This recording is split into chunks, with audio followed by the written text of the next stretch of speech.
नमस्कार आप सभी का। मेरा नाम अंकित है और मैं आप सभी का स्वागत करता हूं। ये सेशन जिसका नाम हमने रखा है मेरी पहचान। इस सेशन को ऑर्गेनाइज कराने में यूनिसेफ का बहुत बड़ा हाथ है। ये सेशन हम लोग ऑर्गेनाइज कर रहे हैं बच्चों के लिए। जिसपे भी हम देखते हैं आज की तारीख में कि बहुत सारे बच्चे बहुत सारे बातों से एक्सटर्नल वर्ल्ड के साथ कनेक्ट होते हो रहे हैं हम लोग। तो कहीं ना कहीं हमारा जो खुद से कनेक्शन है वो थोड़ा सा बहुत स्ट्रांग नहीं रहा है आज की तारीख में। तो इन सेशन के माध्यम से हम खुद से जुड़ने की कोशिश करेंगे। हम अपने दिल की बात सुनने की कोशिश करेंगे। इस सेशन का नाम हमने रखा है दिल की बात। हर शुक्रवार को ये सेशन शाम को 5 बजे करा जाएगा। इस मुहिम के तहत मैं आप सबका स्वागत करता हूं इस सेशन को अटेंड करने के लिए। राज करियर पोर्टल से आए हुए हमारे सभी पार्टिसिपेंट्स का भी मैं वेलकम करता हूं कि वो आप सब यहाँ पे आए हैं अपना कीमती समय निकाल के कुछ जानने के लिए। आशा है कि हम आपको कुछ नॉलेज दे पाएंगे। इसी के साथ मैं अपनी स्पीकर आज की मिस आकांक्षा भाटिया को आमंत्रित करता हूं। मैं एक छोटा सा आकांक्षा भाटिया जी के बारे में इंट्रोडक्शन देना चाहता हूं। आकांक्षा जी ने अपनी पढ़ाई करी थी साइकोलॉजी से। उन्होंने जब अपना अपना ग्रेजुएशन साइकोलॉजी में कर रही थी from IP college of women, तो उन्होंने फर्स्ट पोजीशन सिक्योर करी थी। और जब वो अपना MA in psychology from department in psychology जो कि यूनिवर्सिटी ऑफ दिल्ली के अंतर्गत आता है, तब उन्होंने थर्ड पोजीशन को अचीव करी थी। इसी के साथ आकांक्षा जी ने एनईटी और जेआरएफ क्वालिफाई करा हुआ है और उन्होंने साथ ही अपना पीएचडी भी सबमिट करा हुआ है। तो कुछ टाइम में हो सकता है सेशन के अंतर्गत ही हम उनको बोले डॉक्टर आकांक्षा। इसकी के साथ वो आदित्य महाविद्यालय में एक विजिटिंग फैकल्टी हैं। इसी के साथ वो काफी सारे इंस्टीट्यूट के साथ जुड़ी हुई हैं जहाँ पे वो साइकोलॉजी की वर्कशॉप लेती रहती हैं। और वो आई ड्रीम के साथ भी जुड़ी हुई हैं जहाँ पे वो साइकोलॉजी को लेकर रिसर्च में आई ड्रीम के साथ काम करती हैं। मैं आकांक्षा जी का स्वागत करता हूँ इसके अंदर। आकांक्षा जी। धन्यवाद अंकित और नमस्कार साथियों। मुझे बेहद खुशी हो रही है आज आप सबके साथ जुड़ के इस प्रोग्राम में जिसका नाम है दिल की बात। हमने बहुत सोचा कि क्या नाम रखना चाहिए ऐसे प्रोग्राम का जहाँ पे हम बात करेंगे उन चीज़ों के बारे में जो चीज़ें हमारे अंतर्गत अंतर मन से जुड़ी हैं, ऐसी चीज़ें जो जिंदगी की भागदौड़ में कहीं ना कहीं पीछे छूट जाती हैं, है ना। तो उसका नाम हमने रखा दिल की बात। ये बातें वो बातें हैं जो कई बार हमसे कोई नहीं कर पाता या हम किसी से नहीं कर पाते, हम डरते हैं। कई बार हमें पता नहीं होता कि क्या वो इंसान सही इंसान है कि हम उनसे बात करें या ना करें। तो इस प्रकार के कई विचार हमारे मन में आते हैं जब हम बड़े हो रहे होते हैं, और अभी भी इवन बड़े होने के बाद भी बहुत बार हमें लगता है कि ऐसी बातें करें ना करें, पूछें किससे पूछें, कोई बता पाएगा या नहीं, सामने वाला भी उन्हीं बातों से जूझ रहा है। तो इसीलिए हमने हर शुक्रवार के शुक्रवार ये सेशन रखा है दिल की बात, जहाँ पे आपका मैं तहे दिल से स्वागत करती हूँ। और हम जानेंगे, आज का टॉपिक है हमारा मेरी पहचान। तो इसका नाम है मेरी पहचान बनेगी मेरी मेरी उड़ान। तो हमारी पहचान है क्या, क्या ऐसी चीज है पहचान। देखिए बहुत ही सरल सा शब्द है, अगर आप देखिए हिंदी का बड़ा सरल सा शब्द है पहचान, लेकिन इसका जो मीनिंग है, इसका जो अर्थ है वो बहुत ही गहरा है। सालों साल जिंदगी निकल जाती है समझते समझते इंसान को कि उसकी एक्चुअल में पहचान क्या है। मुझे ऐसा लगता है कि पहचान वो खजाना है जो और कहीं नहीं, हमारे अंदर ही छुपा है, लेकिन हम उसको ढूंढते पूरी दुनिया में हैं, हर जगह जाते हैं उसको देखने के लिए। अरे ये शायद शायद ये मेरी पहचान है, शायद मेरे दोस्त भी मेरी पहचान है, शायद मेरा देश भी मेरी पहचान है। तो पहचान तो वो सब भी है, लेकिन जो आपकी एक्चुअल अंदर की पहचान है उसको पहचानना भी उतना ही जरूरी है। तो आइए हम समझते हैं कि पहचान होती क्या है, किस प्रकार बनती है। तो पहला सवाल आप याद कीजिए, जब आप एक कक्षा से दूसरी कक्षा में जाते हैं तो आपकी अध्यापिका या आपके अध्यापक आपसे क्या पूछते हैं। सबसे पहले मुझे याद है जब मैं छोटी थी और स्कूल में एक क्लास से दूसरी क्लास में जाती थी, तो हमें पहले दिन हमारी नई टीचर हमसे पूछती थी, चलो अपने बारे में अपना परिचय दो, बताइए अपने बारे में कुछ। और हम खड़े होते थे, जी गुड मॉर्निंग मैम, हमारा नाम आकांक्षा भाटिया है। और दूसरी लाइन समझ ही नहीं आती थी कि क्या बोले। नाम के आगे हम सोच ही नहीं पाते थे उस टाइम पे कि पहचान क्या होगी। ठीक है, तो इससे आगे क्या हमारी पहचान होती है, आज हम उसके बारे में जानेंगे। और मैं आपसे रिक्वेस्ट करना चाहती हूँ और आगे बढ़ने से पहले कि प्लीज आप अपने साथ एक कॉपी पेन लेके बैठिए, ढेर सारे सवाल पूछिए मुझसे। यूट्यूब कमेंट्स, आप अपने यूट्यूब पे देख रहे हैं हमें, और जितने सवाल पूछ सकते हैं कमेंट सेक्शन में पूछिए। और इस पूरे सेशन के दौरान हम थोड़ी बहुत गेम्स भी खेलेंगे, आपसे थोड़ी बहुत सवाल भी पूछेंगे, और आपको सच सच उन सभी सवालों का जवाब अपनी कॉपी में लिखना है। किसी को दिखाने नहीं है आपने वो जवाब, ये जवाब आपके अपने लिए हैं, आपके समझने के लिए है कि आप अपनी पहचान किस प्रकार बनाते हैं, खोजते हैं। तो चलिए अब दोबारा से शुरू करेंगे पूरी तरह से। तो ये एक लड़की है जिसका नाम है स्वाति, इससे ज्यादा मैं कुछ नहीं बता रही। ये पूछना चाह रही है हमसे, ये समझना चाह रही है कि इसकी पहचान क्या है।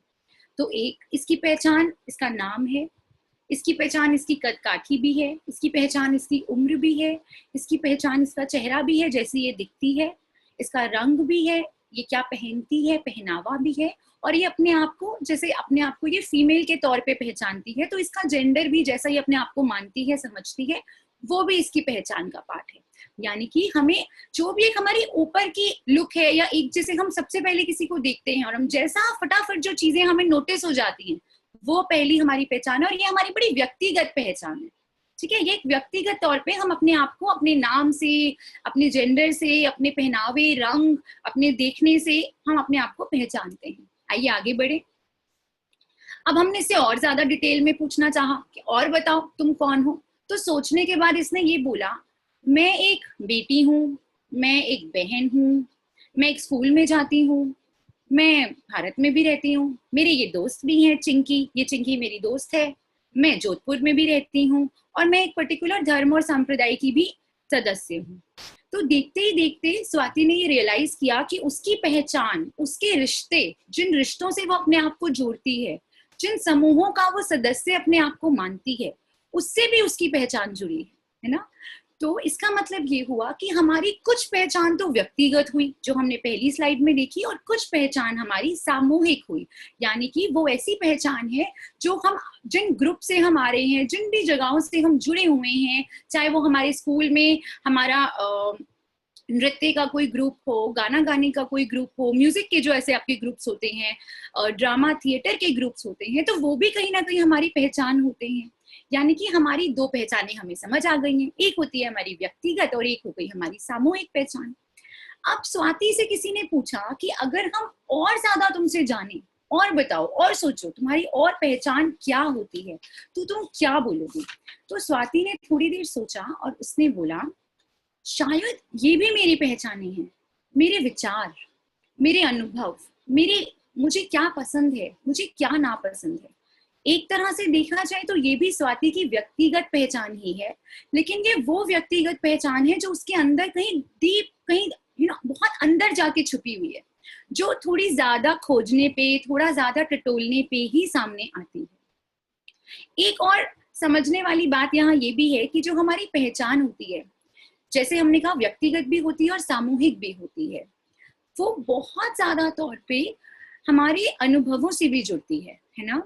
हमारे अनुभव यानी कि हमारे अच्छे अनुभव भी और हमारे बुरे अनुभव भी। अनुभव कई प्रकार के हो सकते हैं, जरूरी नहीं है कि यहाँ पे अच्छे अनुभवों से ही पहचान बने।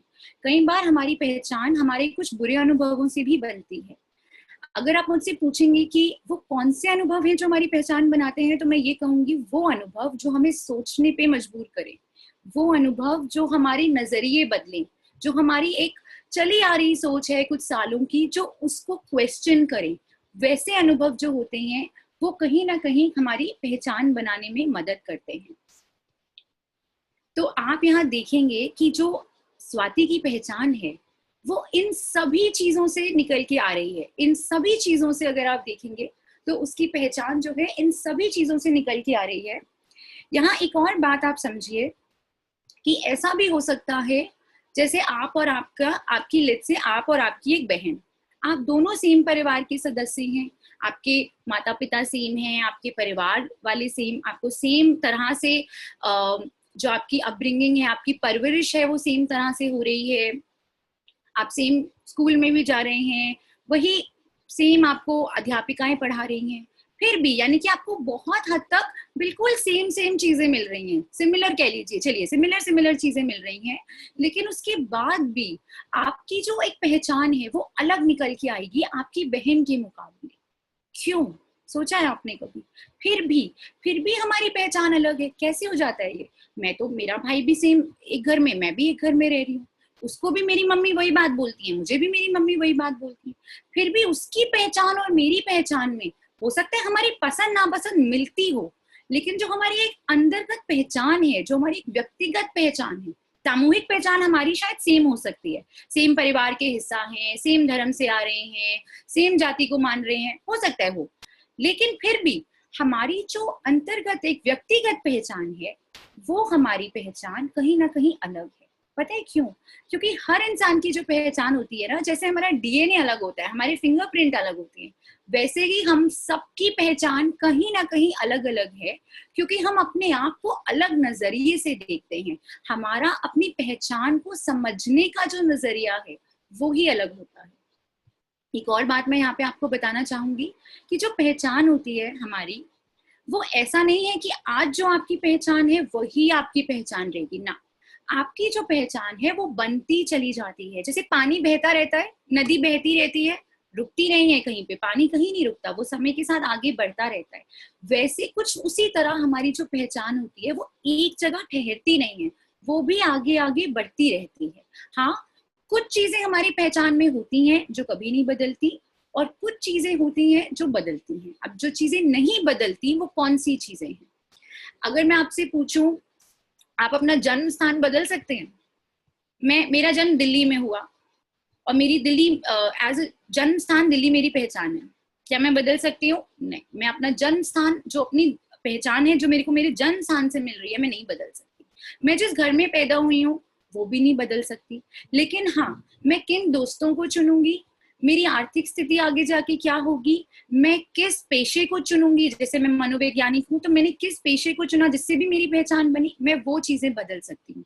कहने का मतलब ये है कि कुछ पहचान वो होती है जो हमें पैदा होने के समय पे ही मिल जाती है और उसे हम नहीं बदल सकते, वो जिंदगी भर ताउम्र हमारे साथ चलती है। लेकिन ज्यादातर हमारी ऐसी पहचान जिन्हें हम बदल सकते हैं, जो हमारे साथ ही साथ बनती बदलती रहती है, जो हमारे अनुभव से आ रही है, हमारी पसंद नापसंद से आ रही है, हमारे विचारों से आ रही है, वो जो पहचान है वो पहचान हमारी एक तरह से हम आगे जाके भी बदल सकते हैं। चलिए, अब आप लोगों के लिए ये एक एक्सरसाइज है, छोटी सी एक हम यहाँ पे करेंगे ताकि आप लोग भी थोड़ा, आपका इंटरेस्ट बना रहे इस पूरे सेशन में।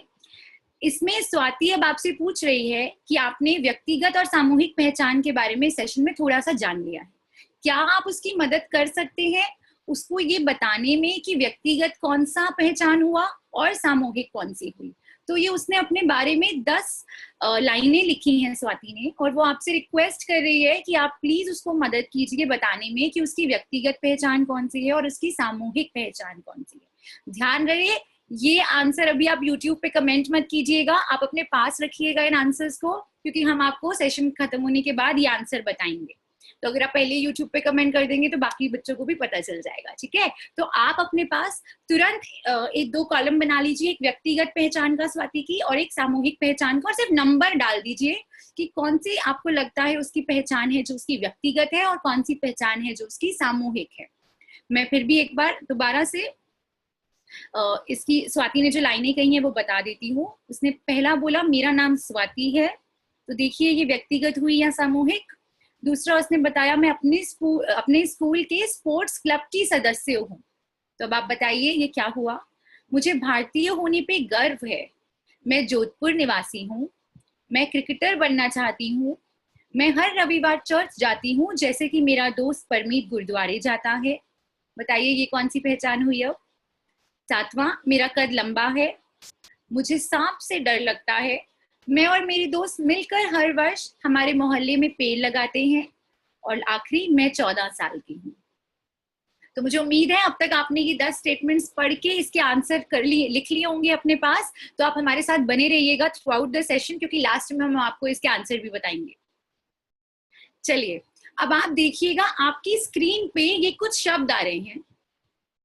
हो सकता है आप अपने आप को, अपनी पहचान को इन कुछ शब्दों से जोड़ते हो, और जरूरी नहीं है कि सिर्फ यही शब्द हैं, मैंने कुछ जो शब्द मेरे दिमाग में आए मैंने वो लिख दिए। ऐसे बहुत सारे शब्द हैं जिनसे हम अपनी पहचान को जोड़ते हैं, है ना। तो हो सकता है ये वो कुछ शब्द आपको यहाँ से मिल जाए, कुछ शब्द और भी होंगे, ऐसे बहुत शब्द होंगे आप जिनसे अपनी पहचान को जोड़ के देखते हैं, आपके लिए वो आपकी पहचान बताते हैं। अब इसके बाद आपकी स्क्रीन पे 4 सवाल आएंगे, कॉपी और पेन तैयार रखिएगा और उन सवालों के जवाब लिखिए। ये ऐसे सवाल हैं, अगर आप सच्चे मन से आपके दिमाग में जो चीज सबसे पहले आ रही है उसका जवाब देंगे तो आपको अपने बारे में बहुत सी चीजें पता चलेंगी। जैसा मैंने कहा, आपको ये सवाल या इनके जवाब किसी को दिखाने की जरूरत नहीं है, ये सिर्फ और सिर्फ आपके लिए है, आपकी नॉलेज आपके जानने के लिए है, ठीक है।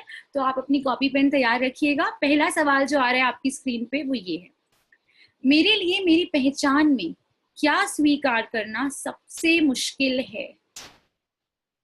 ऐसी कौन सी चीज है आपकी पहचान में जो आप स्वीकार नहीं कर पाते, आपको खराब लगता है, आपको लगता है कि ये काश ये मेरी पहचान का हिस्सा नहीं होता। तो जल्दी से आप वो 1 2 3 जितनी भी बातें हैं लिख दीजिए।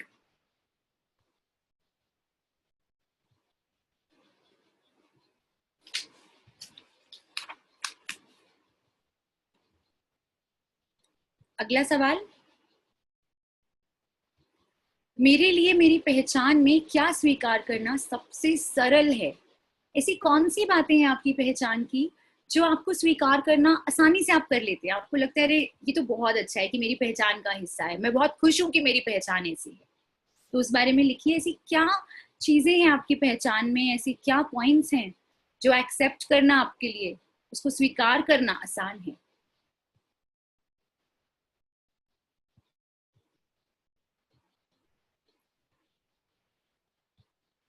तीसरा सवाल, मैं मेरी पहचान में क्या बदलाव लाना चाहती हूँ या लाना चाहता हूँ।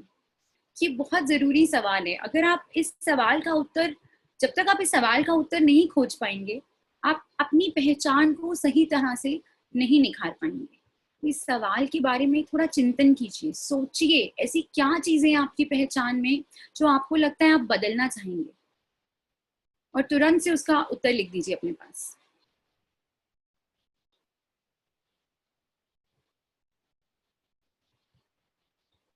चलिए आगे बढ़ते हैं आखिरी सवाल पे, मैं ये बदलाव कैसे लाऊंगी या लाऊंगा।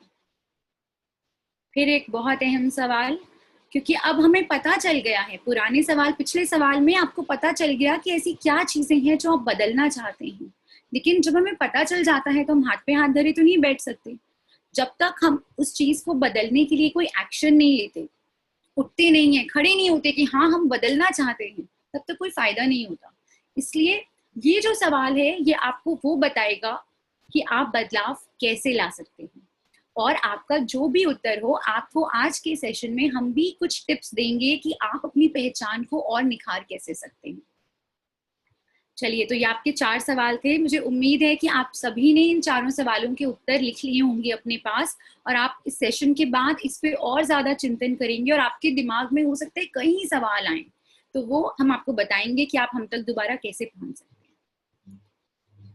चलिए, तो रह ही गया वो सवाल, ये है कि क्या तुम्हें अपनी पहचान पर गर्व है। आज आपकी पहचान जो भी है उसमें जितनी भी आपको चीजें ऐसी हैं जो आपको स्वीकार हैं, जितनी ऐसी चीजें हैं जो आपको स्वीकार नहीं है, जैसी भी आपकी पहचान, सबसे जरूरी सवाल है क्या आपको अपनी पहचान पे गर्व है। क्या आप जैसे हो, जैसे भी हो, आप अच्छे हो, आपको कोई चीजें नहीं भी अच्छी लग रही हैं अपने अंदर, क्या आप अपने आप को स्वीकारते हो। ये बहुत अहम सवाल है। अगर आप अपने आप को स्वीकारोगे उसके बाद ही आप अगले कदम पे जा सकते हो, जहां पे हम इम्प्रूवमेंट की बात करेंगे कि अब आप अपने आप को और बेहतर कैसे बनाओगे। तो हम अपने आप को अगर सुधारना चाहते हैं तो उससे पहले हमें अपने आप को स्वीकारना होगा। अगर आप ये सोचेंगे कि मैं पहले सुधारूंगा अपने आप को, पहले मैं अच्छा बन जाऊं फिर मैं अपने आप को स्वीकारूंगी, तो वो नहीं चलेगा। स्वीकारना जो है वो हमेशा सुधरने के पहले आना चाहिए, ठीक है। तो आप पहले अपने आप को एक्सेप्ट कीजिए कि आप जैसे हैं, उसके बाद हम अपने सुधरने की बात करेंगे कि ठीक है, हो सकता है हम मानते हैं ऐसी 5-6 चीजें हैं जो हम बदल सकते हैं, हम और बेहतर बन सकते हैं, तो हम उस पर एक एक करके काम करेंगे। लेकिन एक्सेप्ट करना अपने आप को, वो बहुत जरूरी है। एक्सेप्ट करके बैठेंगे नहीं, जैसा मैं बार बार कह रही हूँ, एक्सेप्ट कर लिया, नहीं मैम ने बोला सेशन में हम एक्सेप्ट कर लो, तो बस अब मैंने एक्सेप्ट कर लिया, मैं जैसा हूँ वैसा ही हूँ। नहीं, जो आपने देखा कि आपको, जो आपके इम्प्रूवमेंट एरिया है, जो ऐसे जगहें हैं आपकी पहचान में जो आप बेहतर कर सकते हैं, वहां पे काम करना, निरंतर काम करते रहने में ही भलाई है, क्योंकि उस काम के जरिए आप कंटिन्यूअसली एक बेहतर इंसान बनने की ओर कदम बढ़ाते रहते हैं। चलिए अब इसके आगे चलते हैं और बात करते हैं कि आपकी उम्र में बच्चों के साथ क्या क्या प्रॉब्लम्स आती हैं, कहाँ पे हमारा दिल, बेचारा छोटा सा दिल हमारा कहाँ कहाँ मुश्किल में फंसा रहता है। तो हमें बहुत सारी प्रॉब्लम्स आती हैं, हम इसमें कुछ प्रॉब्लम्स को हमने मेन उठाया है, मैं आपको थोड़ा सा और बताऊंगी इस बारे में। एक तो सबसे बड़ी प्रॉब्लम आती है हमें कि निरंतर रूप से हमारी जो बॉडी है ये बदल रही है। हम पहले तो बच्चे थे, हमारी बॉडी अलग दिखती थी, हमारा कद भी थोड़ा छोटा था, हम अलग से दिखते थे।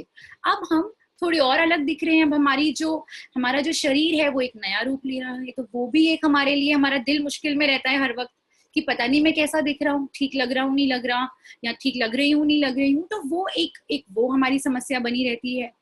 दूसरा बहुत बड़ी समस्या रहती है हमारे दोस्त। दोस्ती करना तो बड़ा आसान है, मुश्किल क्या है दोस्ती को निभाना।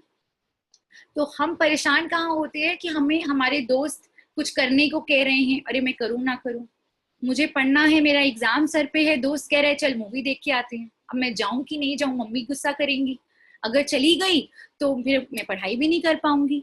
तो ये एक सवाल बना रहता है कि दोस्तों की बात सुने या माता पिता की भी बात सुने। फिर एक बहुत ही एक सवाल आता है जो मैंने तो बड़ा अपनी जिंदगी में फेस किया था, वो ये था कि मैं बड़ी हूँ या बच्ची हूँ। मैं जब भी अपने छोटे भाई बहनों के साथ खेलती तो वो मुझे बोलते, अरे तुम जाके मम्मी पापा के पास बैठो, तुम तो बड़ी हो गई हो। और जब मैं मम्मी पापा के पास बैठती तो वो मुझे बोलते, अरे यहाँ क्यों आए हो, चलो बच्चे हो जाओ, जाके अपने भाई बहन के साथ खेलो। तो वो एक कहीं ना कहीं हमें समझ ही नहीं आता था कि अभी हम बच्ची हैं या अभी हम बड़ी हो गई हैं। फिर एक और सवाल आ जाता है कि मेरे अपने कुछ सपने हैं और कुछ मेरे माता पिता के सपने हैं, मैं किसको पूरा करूं, उनकी उम्मीदों को पूरा करूं या मैं अपने सपनों को पूरा करूं। तो वो एक जो बीच का रास्ता है वो कहीं ना कहीं मैं ढूंढती रहती हूँ और परेशान रहती हूँ। उसके बाद एक और सवाल आ जाता है, लोग जो बोलते हैं कि सही विकल्प चुनो। अब लोगों का मतलब क्या है सही विकल्प से, मुझे कैसे पता चलेगा कि जो विकल्प मैंने चुना वो सही है या जो लोग कह रहे हैं वो सही है। ये भी एक बड़ी मुश्किल पड़ी रहती है।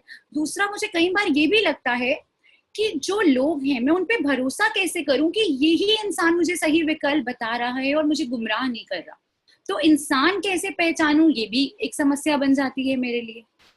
उसके बाद मुझे ये भी लगता है कि जो निर्णय, इतनी परेशानी में जाने के बाद भी मैंने जो निर्णय लिया, क्या वो निर्णय सही है या मैं कुछ गलत तो नहीं कर रही। तो एक वो जो डाउट की भावना है कि कहीं मैं कुछ गलत कदम तो नहीं उठाने वाली, वो भी बनी रहती है। और अंत में एक सबसे जो हमारी एक समस्या रहती है वो ये रहती है कि जैसे हम कहते हैं कि दुनिया का सबसे बड़ा रोग क्या कहेंगे लोग, एक वो हम लोगों को बहुत बड़ी समस्या रहती है कि वो मेरे बारे में क्या सोच रही है, मेरी ये वाली सहेली मेरे बारे में क्या सोच रही है।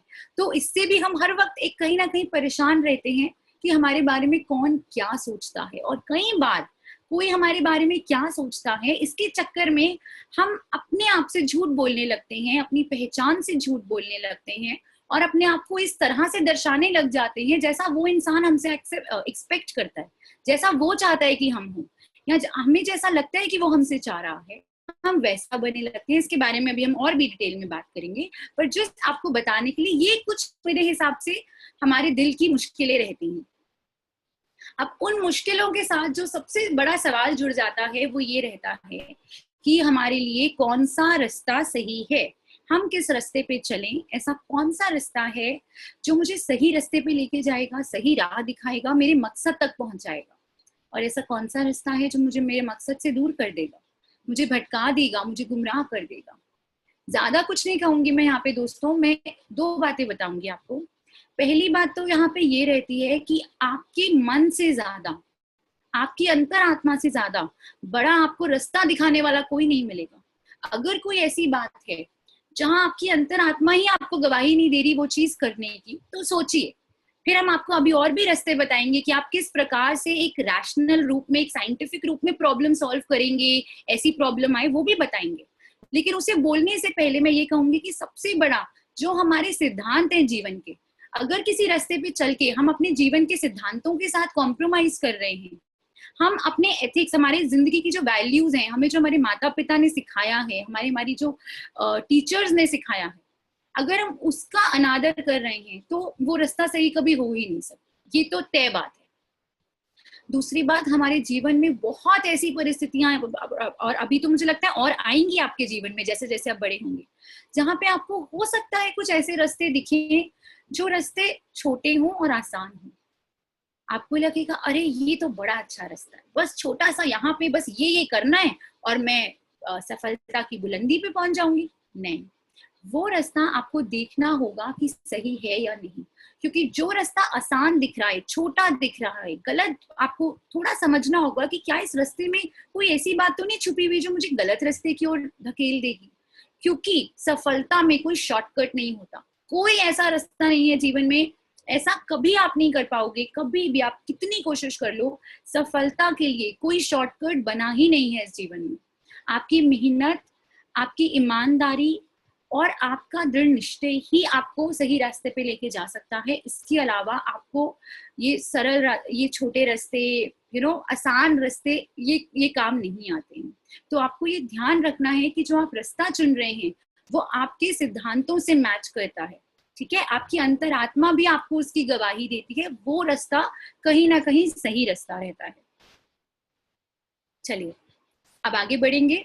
तो आज अब हमने इतनी जो बात करी, कहीं ना कहीं हम ये कह सकते हैं कि हमारा जो आज है उसमें कहीं ना कहीं संदेह है, और ये एक्सेप्ट करने वाली बात है संदेह। हम हैं कंफ्यूज कि हमें आगे क्या करना है, क्या करियर लेना है, किस प्रकार का व्यक्ति बनना है, ये सब बातें हैं हमारे मन में, कोई बड़ी बात नहीं है हमारे मन में, तो हम मानेंगे इसे। हमारे इस जीवन में इस समय पे हम संघर्ष भी कर रहे हैं, हम हार्ड वर्क भी कर रहे हैं, स्ट्रगल कर रहे हैं। क्यों? क्योंकि हमें अपनी पहचान बनानी है। लेकिन साथ ही साथ हमारे बहुत सुनहरे सपने भी हैं हमारे एक अच्छे कल को लेके। तो आप यहाँ देख रहे हैं कि यहाँ पे कुछ कदम चल रहे हैं आपके कल की ओर, और ये कदम आप ही के हैं। आप ही इसको अपने कल की ओर, आप अपने आज से अपने कल की ओर जा रहे हैं। यदि आप सही रास्ता चुनते हैं तो आपका जो कल होगा, संदेह के बदले वहां दृढ़ निश्चय होगा। आपको पक्का पता होगा कि आप जिस रास्ते पे हो वो सही है, आपकी पहचान बहुत अच्छी है। आज जहां संघर्ष है वहां कल सफलता होगी, और आज जहां आपके मीठे मीठे सुनहरे से सपने हैं वहां पे कल आपके उसी सपनों की सच्चाई होगी, एक सच्ची तस्वीर होगी आपके उन्हीं सपनों की। तो इसके लिए हम लेंगे कुछ पहले कदम। हम अभी इसके बाद वाले सेशन में आपसे पहले कदम क्या होने चाहिए, हमें किस प्रकार वो कदम लेने हैं, वो डिस्कस करने वाले हैं। लेकिन उससे पहले मैं आपको इस कॉन्सेप्ट से रूबरू कराना चाहती हूँ। ये एक जापानी कॉन्सेप्ट है जिसको हम इकिगाई के नाम से जानते हैं। मजे की बात ये है कि और किसी भी भाषा में इकिगाई की कोई दूसरा शब्द ही नहीं है, ठीक है। ये क्योंकि ये कॉन्सेप्ट ही कहीं और का नहीं है, ये कॉन्सेप्ट ही जापान का है, तो और कोई शब्द नहीं बना, इकिगाई ही बोला जाता है इसको। पर जिन लोगों को अपने करियर को लेके भी कंफ्यूजन हो, तो ये उसमें भी आपकी बहुत मदद करेगा यदि आप ये कॉन्सेप्ट को समझें। आप देखेंगे, मैं एरो भी हिला रही हूँ अपना, ये बीच में कहीं हमारी इकिगाई छुपी है, और ये 4 चीजों से बन रही है। ये जुनून से, हमारा पैशन क्या है, हमारे मिशन से, हम जीवन में क्या करना हमारा एक मिशन क्या है, मोटिव क्या है हमारी लाइफ का, हमारे व्यवसाय से, यानी कि हमारा प्रोफेशन क्या है जो हम रोजी रोटी कमाने के लिए भी चुन रहे हैं, और हमारे वोकेशन से, जिसे करने में हमें मजा भी आता है और जो शायद हमारा प्रोफेशन भी बन सकता है। अब उससे पहले जाने पे आप मुझसे पूछेंगे मैम इकिगाई होता क्या है। तो इकिगाई होता है हमारे जीवन में, अगर सरल शब्दों में कहूँ तो हमारे सुबह उठने का कारण इकिगाई है, हमारे जीवन की दिशा इकिगाई है, और हमारे जीवन का मकसद भी इकिगाई है। हमारा क्या मकसद है, ये हमारे जीवन को महत्वपूर्ण बनाता है। हमारी जो एग्जिस्टेंस है, हम जिंदा क्यों हैं, बड़ी बार हमने अपने आप से सवाल शायद किया होगा दोस्तों, कि अगर मैं यहाँ पे हूँ तो मैं क्यों हूँ, मैं क्या करने के लिए हूँ यहाँ पे, मेरी जिंदगी का, मेरे जीवन का कोई तो मकसद होगा ना, मैं इस दुनिया में हूँ, कुछ तो भगवान ने सोचा होगा मेरे लिए। तो वो जो इकिगाई है वो हमें हमारे जीवन की दिशा, हमारे जीवन का मकसद ही देता है। तो आइए जानते हैं और थोड़ा इसके बारे में। मैं बाईं ओर से शुरू कर रही हूँ। ये जो जुनून है मेरा, तो हो सकता है मेरा कुछ जुनून हो, और अगर मेरे जुनून से मैं अपने व्यवसाय को भी जोड़ दूं, ठीक है, तो उसमें मुझे खुशी तो बहुत होगी, क्योंकि वो चीज बनेगी जिसमें मैं अच्छी हूँ। तो अगर मैं ये सवाल पूछ रही हूँ कि मैं किस में अच्छी हूँ या आप किस में अच्छे हैं, तो उसका जो एक जोड़ के बनेगा वो बनेगा आपका पैशन और आपका प्रोफेशन। लेकिन यहाँ पे प्रॉब्लम क्या आती है, हमें संतुष्टि तो मिलती है, लेकिन हमें कहीं ना कहीं बेकार होने की भावना आती है। बेकार होने की भावना क्यों आती है? क्योंकि हमें कहीं ना कहीं ये लगने लग जाता है कि अरे, मैं अपने लिए बहुत अच्छा कर रहा हूँ, मैं पैसे भी अच्छे कमा रहा हूँ, जो मुझे पसंद है मैं वो भी कर रहा हूँ, लेकिन मैं दुनिया के लिए क्या कर रहा हूँ? तो वहां पे हमें ये वाली दिक्कत आ जाती है, ये हमारा क्वेश्चन आ जाता है कि कहीं हम बेकार तो नहीं, हम दुनिया के लिए तो कुछ नहीं कर पा रहे ना। अभी अगर हम यहाँ चले तो हमारा एक और, अगर हम ये देखें कि आपको पसंद क्या है, तो उसके लिए आप अपने जुनून को और अपने मिशन को साथ में लेके चल सकते हो। ठीक है, कि भाई मुझे, मेरा पैशन ये है, और मैंने अपना मिशन भी यही बना लिया। तो मेरा पैशन शायद गिटार बजाना है, और अब मेरा मिशन ये है कि मैं पूरी दुनिया में जहां जहां पे मुझे लगेगा कोई परेशान है, मैं हर ऐसी जगहों पे, जैसे हॉस्पिटल्स में और कहीं पे भी जाऊंगा, और म्यूजिक से, संगीत से लोगों का मनोरंजन करूंगा, उन्हें खुश करूंगा। तो यहाँ पे आपको खुशी और परिपूर्णता तो भरपूर मिलेगी, लेकिन आपको धन नहीं मिलेगा, क्योंकि आपका व्यवसाय और पेशा वो कभी नहीं शायद बन पाए। तो वहां पे ये प्रॉब्लम आ जाएगी। आगे बढ़ते हैं। अब अगर आप ये सवाल अपने आप से पूछो कि दुनिया को किसकी सबसे ज्यादा जरूरत है, तो आप अपने मिशन को और अपने पेशे को शायद जोड़ के देखना चाहोगे कि ठीक है भाई, दुनिया को इसकी जरूरत है, मैं इसको अपना वोकेशन भी बना लेता हूँ, पेशा भी बनाने की कोशिश करता हूँ। तो उसमें क्या होगा, आप उत्साह और शालीनता से तो भरपूर रहेंगे, लेकिन आपको अनिश्चितता की फीलिंग आएगी।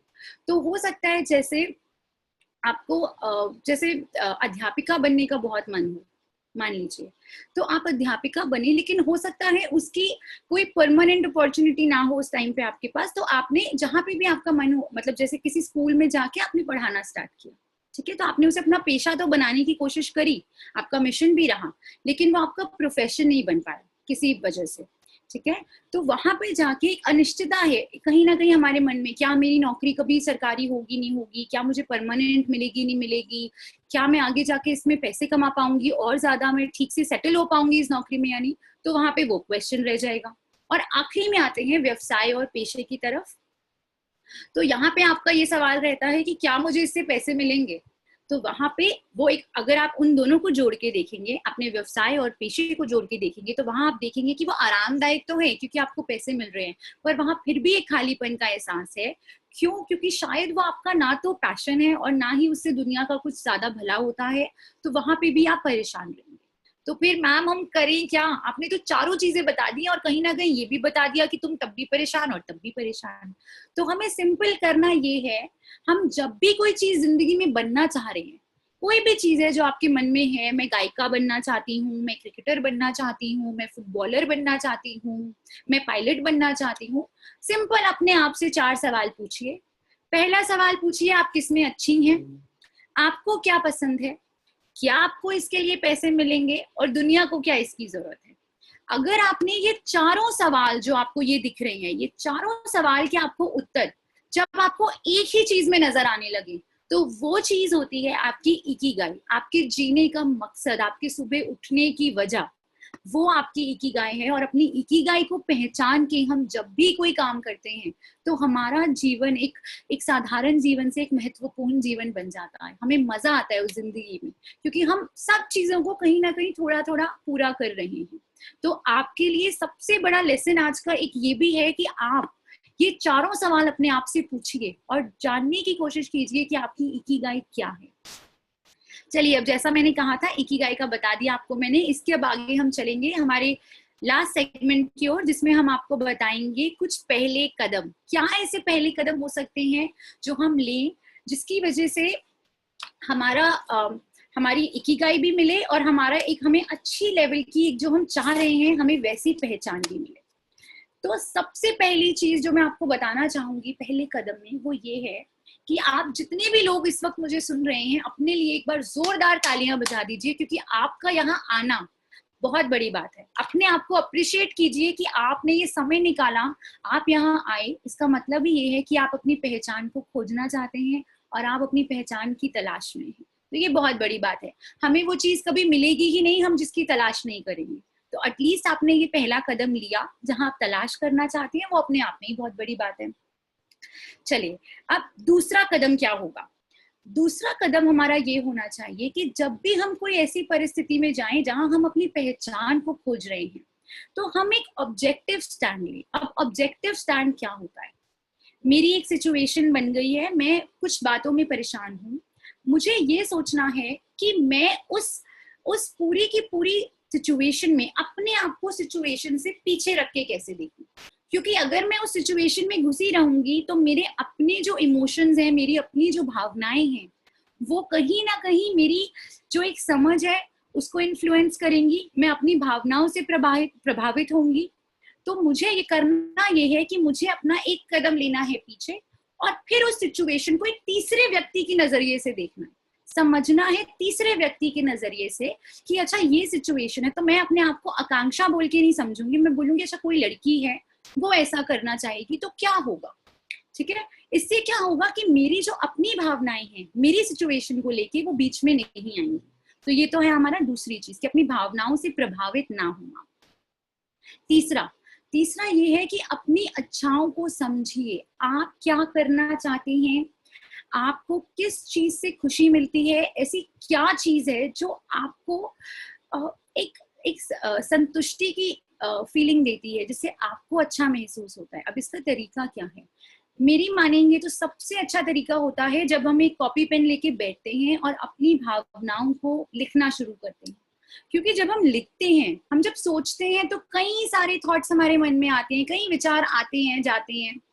तो हम एक कॉन्क्रीट विचार, एक हम पॉइंट नहीं कर पाते कि यही विचार वो है जो विचार मैं ढूंढ रही थी, या जो यही वही सवाल का जवाब है जो मैं ढूंढ रही थी, नहीं पता चल पाता।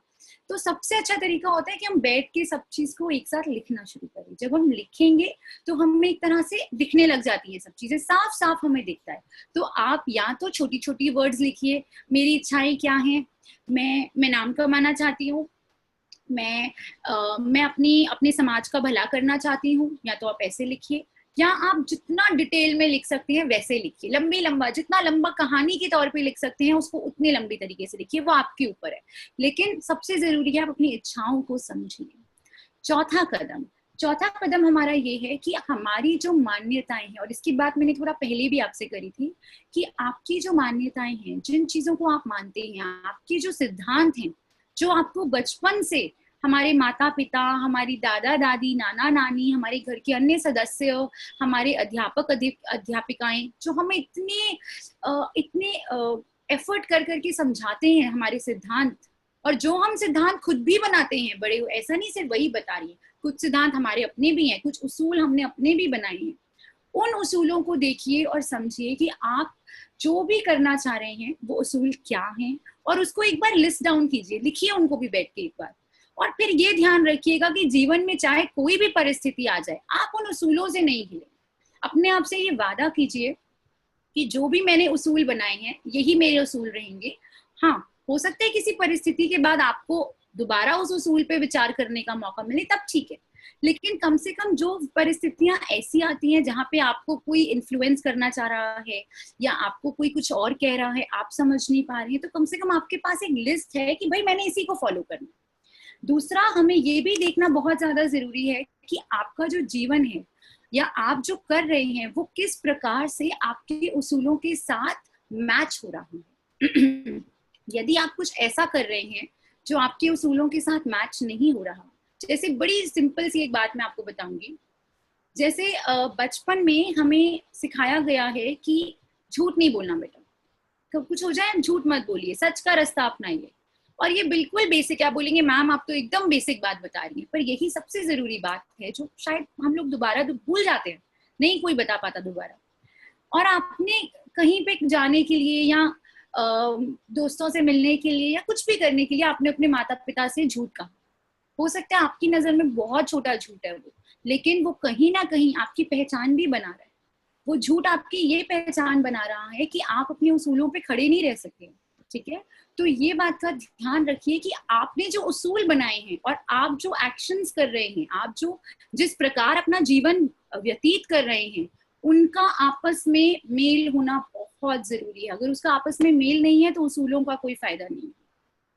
चलिए अब हम आते हैं अपनी पांचवें कदम पे। हमारा पांचवा कदम ये है कि हमारी जितनी भी ताकतें हैं, स्ट्रेंथ्स हैं, और हमारी जितनी भी वीकनेसेस हैं, यानी कि जितनी भी हमारी कमजोरियां हैं, हमें उनको भी पहचानना है। तो क्या हमारी स्ट्रेंथ्स हैं और क्या हमारी वीकनेसेस हैं? एक बहुत मैं बोलूंगी एक बार बहुत एक इस तरह का सवाल आता है बच्चों के मन में, बहुत बार आता है कि हमारी जो स्ट्रेंथ्स हैं कि हम पहचाने कैसे। मैम आपने तो बोल दिया कि तुम अपनी ताकत पहचानो, अपने अंदर झांक के देखो, क्या ऐसी चीज है जो वाकई में मेरी स्ट्रेंथ है, क्या ऐसी चीज है जो मेरी वीकनेस है। तो हम उन्हें सिंपली पहले बोलते हैं बेटा आप लिखिए, आप लिखो आपकी क्या स्ट्रेंथ है और एक तरफ आप लिखो आपकी क्या कमजोरियां हैं।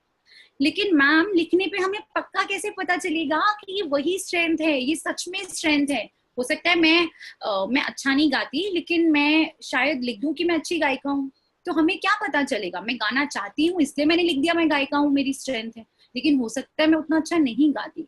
तो इसका कुछ तरीका है, इसका अच्छा दो क्यों तरीका। ना, हाँ या अंकित? आप जरूर, आपने बड़ी अच्छी बात बोली कि कई बार बच्चों से हम पूछते हैं कि उनकी स्ट्रेंथ क्या है या फिर वीकनेस क्या है। सिर्फ बच्चों से ही नहीं, आई थिंक इंटरव्यूज में कई बार जब बच्चे जाते हैं हाँ अपने जी। करियर को रिलेटेड, तो कई बार इंटरव्यूज में ये फेस होता है कि आप हमें अपनी स्ट्रेंथ बताइए, आप हमें हमारी वीकनेस बताइए। और मैंने देखा था कि लास्ट अभी इसी वेडनेसडे को 13 मई को हमने सेशन लिया था बच्चों का एक, कि how to appear for interviews. Hmm. तो भी बच्चों के बहुत ज्यादा सवाल आए थे कि हम अपनी स्ट्रेंथ का आंसर कैसे कर सकते हैं और वीकनेस का आंसर कैसे कर सकते हैं। सो आई थिंक काफी इंपॉर्टेंट सवाल है जो बहुत सारी ऑडियंस इसका जानना चाहेगी, कि हम स्ट्रेंथ और वीकनेस के बारे में कैसे जाने, उनके बारे में कैसे बात कर सकते हैं। तो प्लीज, मैं आप मतलब काफी अच्छा मुझे लगा जो आपने ये पूछा है बच्चों से। बिल्कुल बिल्कुल अंकित, मैं अब बस वही बताने जा रही हूँ कि हम क्या ऐसे तरीके हैं जिससे हम जान सकते हैं और हम श्योर हो सकते हैं कि जो हम अपनी स्ट्रेंथ या अपनी वीकनेस पहचान रहे हैं वही हमारी स्ट्रेंथ और वही हमारी वीकनेस है। तो पहले मैं आपको दो चीजें बताऊंगी जो आपको अपनी स्ट्रेंथ के लिए करनी है। साधारण तो है ही कि आप लिखेंगे, लेकिन अब जो आप लिख रहे हैं आप पक्का कैसे पता करेंगे कि यही मेरी स्ट्रेंथ है। तो आपको अपने आप से एक सिंपल चीज पूछनी है।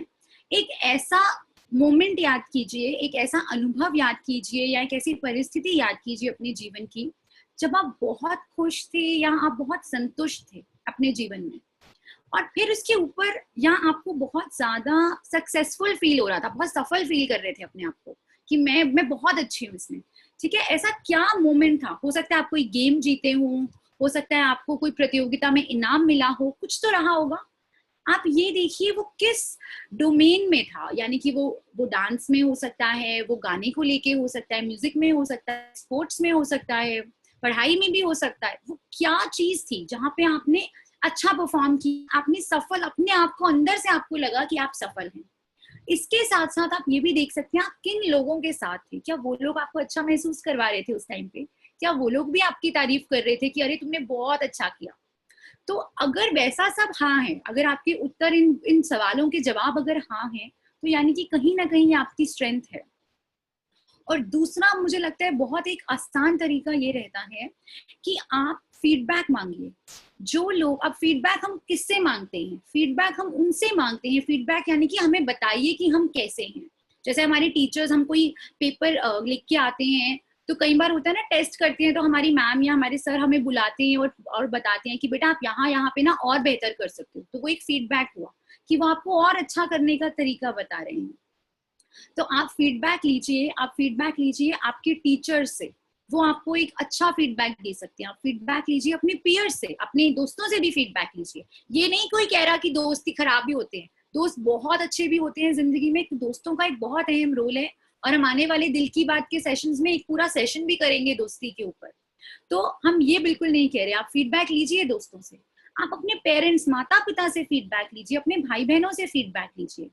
और फिर उस पूरे फीडबैक में समानताएं ढूंढिए कि क्या मेरे माता पिता को भी यही लगा, अच्छा मेरी मैम को भी यही लग रहा था, मेरे दोस्त भी यही कहते हैं मेरे बारे में, यानी कि कहीं ना कहीं ये मेरी स्ट्रेंथ जरूर है। जब बहुत सारे लोग एक ही चीज बोलते हैं हमारे बारे में कि हाँ तुम अच्छा कर सकते हो, तो आपको भी खुद पे यकीन आएगा कि जो भी आप कर रहे हो या जो आप करना चाह रहे हो वो सही में आपकी स्ट्रेंथ है। तो ये तो हुए दो तरीके, पहले स्वयं से पूछिए और फिर दूसरों से पूछिए। तो ये सबसे आसान तरीके हैं हमें कहीं ना कहीं करने के कि जो हमारी स्ट्रेंथ है वो वाकई ही हमारी स्ट्रेंथ है। चलिए अब बढ़ते हैं ये जानने के लिए कि हमारी वीकनेस कैसी है। सबसे बड़ी बात तो ये है कि हमें ये जानना बहुत जरूरी है कि कोई भी व्यक्ति, जब हम कमजोरियों की बात करते हैं, कोई भी व्यक्ति, बड़े से बड़ा व्यक्ति आप देख लीजिए, मैं कहूंगी कि आप हमारे देश के प्रधानमंत्री से भी अगर ये सवाल पूछेंगे तो वो भी यही जवाब देंगे कि बेटा हम सब में कोई ना कोई कमजोरियां होती ही हैं। तो पहली बात तो ये हो गई कि हमें ये नहीं सोचना कि हाय हम कमजोर हैं, भाई हमारे अंदर तो ये चीज नहीं है ना, वो बिल्कुल नहीं सोचना हमें, क्योंकि हम सब में कोई ना कोई कमजोरियां होती हैं। हमारा मकसद ये होना चाहिए कि हम सोचे हम उन कमजोरियों को कम कैसे कर सकते हैं, उनका प्रभाव अपने जीवन पे कैसे कम कर सकते हैं। हो सकता है कुछ कमजोरियों को हम बदल के अपनी ताकत भी बना लें, हमें उस पर ध्यान देना है। ये नहीं कि निराश होकर बैठ जाएं कि हमारे अंदर तो भाई कुछ कमजोरियां हैं। चलिए अब जब कमजोरियों की बात कर रहे हैं तो एक एग्जाम्पल लेके सोचते हैं। आप मान लीजिए कि आप रोड पे जा रहे हैं और आप अपनी एक सहेली के साथ जा रहे हैं। जाते जाते आगे एक मोटरसाइकिल ने आपकी सहेली को टक्कर मार दी। अब आपकी सहेली गिर गई है और उन्हें चोट लग गई है। इस परिस्थिति में आप दो तरह से, मेनली दो तरह से हम रिएक्ट करेंगे। या तो हो सकता है आपने फटाफट उसको पकड़ा हो, फटाफट आपने लोगों को इकट्ठा किया हो, या आपने कुछ अपना दुपट्टा निकाला, थोड़ा सा फाड़ा, उसको रुमाल की तरह बांधा, पूछा, आपने कुछ उसकी फटाफट आपने क्विक एक्शन किया, तुरंत आपने उसकी मदद करी। हो सकता है आपने वैसे किया हो तो आपको ये पता चला अरे ये तो मेरी स्ट्रेंथ है, ये तो मुझे अच्छा लगा, तो मुझे पता चला कि मैं बहुत बहादुर हूँ, मैं ऐसी परिस्थिति में लीडरशिप कर सकती हूँ, ऐसी परिस्थिति में मैं तुरंत आगे आई भाग के। हो सकता है वो हो, और हो सकता है कि आप एकदम डर जाएं, एकदम सहम जाएं उस स्थिति में कि आपकी दोस्त जमीन पे गिरी पड़ी हैं, उनका खून निकल रहा है, और आप वो सीन देख के, एकदम वो नजारा देख के आपका मन चौंक गया, और हो सकता है आप दो पल के लिए सन्न हो जाएं और कुछ ना कर पाए। फिर कहीं ना कहीं अपने आप को बटोर के आप दो तीन लोगों को लेके आए और उनकी मदद करवाएं। तो आप ये सोचने लगेंगे कि उस स्थिति में तो मेरी कमजोरी ये हो गई कि मैं अपने ऊपर नियंत्रण नहीं रख पाई, मेरा अपने ऊपर से कहीं ना कहीं कंट्रोल चला गया, क्योंकि मैं थोड़ा सदमे में आ गई, मुझे समझ ही नहीं आया मैं क्या करूं। ये तो मेरी कमजोरी है, आपको कमजोरी पता चल गई। लेकिन सबसे जरूरी ये होता है जब हम कमजोरियों की बात करें कि हम सिचुएशन को डिफरेंट नजरिए से देखें। अब इसी सिचुएशन को अगर मैं डिफरेंट नजरिए से एक मनोवैज्ञानिक के तौर पे आपको बताऊं तो मैं ये कहूंगी कि बेटा इस स्थिति में जहां पे आप एकदम सन पड़ गए, आप मदद नहीं कर पाए, पहली बात ये हुई कि हमारी मानव जाति, एक मानव प्रवृत्ति भी ये है कि हम ऐसी स्थिति में खून को देख के अक्सर घबरा जाते हैं। तो वो एक बड़ा नेचुरल चीज है, एक नेचुरल इंस्टिंक्ट है हमारा, वो होगा हमारे सबके साथ। लेकिन इस स्थिति में जहां आपने अपनी कमजोरी को ये समझा कि मेरा नियंत्रण नहीं रहा मेरे ऊपर, कहीं ना कहीं आपकी स्ट्रेंथ ये भी तो थी कि आपने लोगों को इकट्ठा करा, आपने कोलैबोरेट करने की, लोगों को इकट्ठा करने की, मिलजुल के किसी चीज का हल निकालने की भी तो चीज है, वो भी तो है, और वो आपकी स्ट्रेंथ है। तो हम किसी भी कमजोर परिस्थिति को अगर बहुत सारे एंगल से देखना शुरू करें, अपना नजरिया बदले, हमारा क्या रहता है ना, हमारा सीधा नजरिया रहता है। जैसे घोड़े नहीं होते, वो पहनते हैं, कॉन्कर बोलते हैं अंग्रेजी में, ऐसे करके घोड़े पहन लेते हैं, सीधा हमें देखते हैं। हम भी अक्सर जीवन में वही गलती करते हैं, हम इस तरह देखते हैं। हमें क्या करना है, अपने नजरिए को खोलना है। हर परिस्थिति को डिफरेंट नजरिए से जब आप देखते हैं तो आपको समझ आने लगता है कि हाँ, इस परिस्थिति में भी हो सकता है कहीं ना कहीं मेरी कोई ताकत छुपी हुई हो। तो एक तो वो बात हो गई। अगर अब हम थोड़ा इसको और ज्यादा, मैं चाह रही थी कि कमजोरियों वाली बात को मैं थोड़ा और बात करना चाहूंगी यहाँ पे, क्योंकि अक्सर ऐसा रहता है कि कमजोरी का जो कि हमारी कमजोरियां हैं, हम लोग बड़ा डाउट में आ जाते हैं। बच्चे जब रहते हैं, हम बच्चे हो या बड़े हो, हम बड़ा डाउट में रहते हैं कि पता नहीं हमारी क्या कमजोरियां हैं, पता नहीं हम कैसे करेंगे। तो आइए थोड़ा सा मैं और आपको एक एग्जाम्पल देके इसको समझाती हूँ। कोई थोड़ी लेस ऐसी कोई कम डेंजरस सिचुएशन लेते हैं। तो ये तो हमने जैसे एक्सीडेंट की ले ली, तो एक बड़ी भयंकर सी स्थिति हम सबने एक इमेजिन कर ली। अब हम थोड़ी कम ऐसी स्थिति लेते हैं। मान लीजिए कि आप एक कमरे में जा रहे हैं, पहली बार आप उस कमरे में जा रहे हैं, वो कमरा कुछ लोगों से भरा हुआ है, आप उन लोगों को नहीं जानते हैं, एक पार्टी चल रही है, आपके दोस्त ने आपको इनवाइट किया है, आप लेकिन उसके बाकी दोस्तों को नहीं जानते। तो यहाँ पे कुछ बच्चे तो ऐसे हो सकती हैं जो जैसे ही अंदर घुसते हैं सबसे एकदम घुल मिल जाते हैं, हाय हेलो करते हैं और सारी बातचीत, अरे आप कैसे हो, मैं ठीक हूँ, मैं स्कूल में पढ़ती हूँ, आप कहाँ पढ़ती हैं, एकदम से एकदम घुल मिल जाते हैं। और दूसरी ओर ये हो सकता है कि कुछ ऐसे बच्चे भी हो सकते हैं जो एक एक करके बात करना चाहें, पहले एक से बात करें, फिर थोड़ा आगे बढ़े, फिर दूसरे से बात करें, जो एक साथ बहुत बड़े ग्रुप से बात ना करें। में ये बोलना सही रहेगा कि जो पहला बच्चा है वो ज्यादा ताकतवर हुआ, या उसकी तो ये स्ट्रेंथ है कि वो बड़े सारे लोगों से एक साथ बात कर रहा है, और जो दूसरा बच्चा है वो एक एक करके बात कर रहा है तो वो उसकी वीकनेस है। नहीं, ये बोलना कतई सही नहीं रहेगा। क्यों? मैं आपको समझाना क्या चाह रही हूँ, मैं आपको ये समझाना चाह रही हूँ कि हमारे एज हम ह्यूमंस जैसे हैं, जैसे हम मानव, हमारी जो मानव जाति है, हमारा जो एक प्रतिक्रियाएं होती हैं परिस्थितियों में वो भिन्न भिन्न तरह से आती हैं। ठीक है, हमारी जो पर्सनालिटी है वो भी अलग अलग तरह से आती है। तो हो सकता है मेरी इस तरह की पर्सनालिटी है कि मैं सबसे बहुत सारे लोगों से एक साथ बात कर सकती हूँ, हो सकता है मेरी ऐसी नहीं है, मुझे एक एक करके बात करना अच्छा लगता है, मुझे एक ही व्यक्ति पे गौर करना अच्छा लगता है और फिर ही मैं दूसरे व्यक्ति पे जाती हूँ। इसमें से कोई भी बेटा ना तो मेरी स्ट्रेंथ कहला सकती है और ना मेरी वीकनेस, लेकिन हम इन दोनों डिफरेंट टाइप की पर्सनालिटीज को अपने लिए अपनी स्ट्रेंथ बना सकती हैं। अगर हम ये समझ जाएं कि हमें क्या चीज, हमारे से क्या चीज ज्यादा अच्छे से होती है। अच्छा, मैं ज्यादा अच्छे से लोगों से बात करती हूँ, नहीं, मैं एक एक करके बात करती हूँ। अगर मैं ये दोनों चीजें समझ गई कि मैं कौन हूँ, मैं इन दोनों में से कौन सी व्यक्ति हूँ, तो मेरे लिए आगे की चीजें चुनना, मेरा करियर हो या मेरा और लोगों से बात करने का तरीका हो या मेरे और दोस्त बनाना हो, वो सरल होता जाता है, क्योंकि मैं अपने आप को पहचान गई हूँ, मैंने अपने आप को वैसे एक्सेप्ट किया। हाँ, मुझे अच्छा लगता है एक एक करके बात करना, क्योंकि मुझे एक व्यक्ति पे एक बार में ध्यान देना अच्छा लगता है। तो कहने की बात ये है कि वो दोनों ही चीजें मेरी ताकत ही हैं। सवाल सिर्फ ये आता है कि हम उस ताकत को अपना प्रयोग कैसे करें।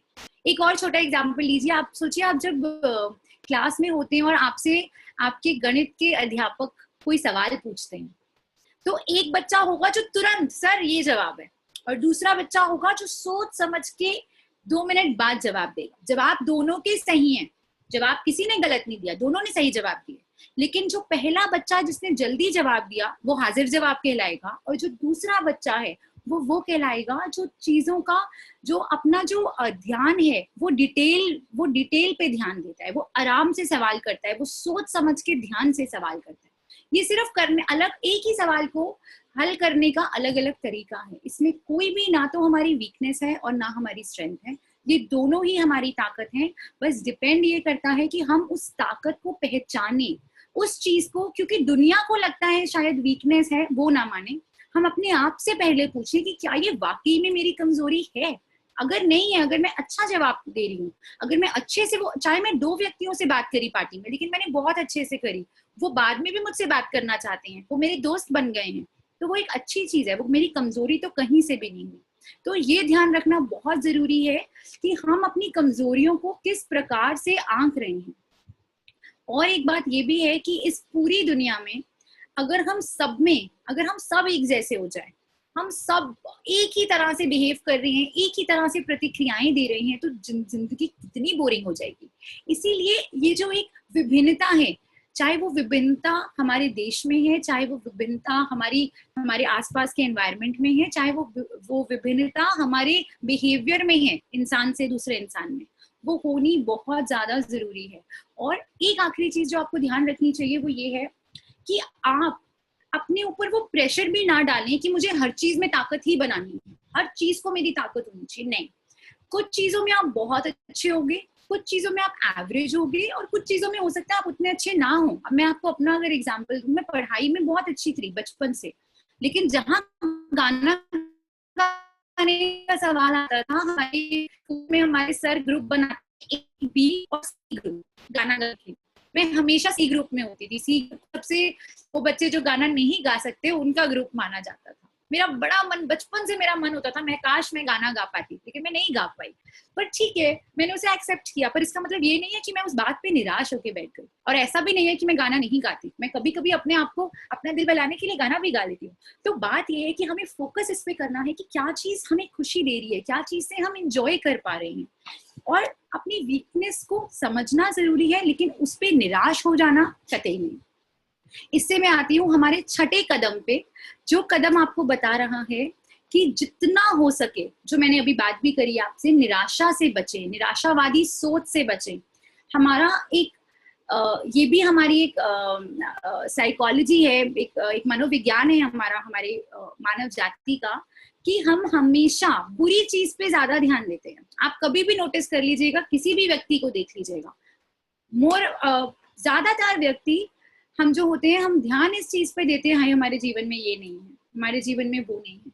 हम वो चीज पे ध्यान ही नहीं देते जो चीज हमारे जीवन में है, जो पहचान में अच्छी चीजें हैं उस पे ध्यान दीजिए, रादर देन कि आप उस चीज पे ध्यान दें जो पहचान में थोड़ी खराब चीजें हैं। तो नेगेटिव सोच से जितना हो सके बचे।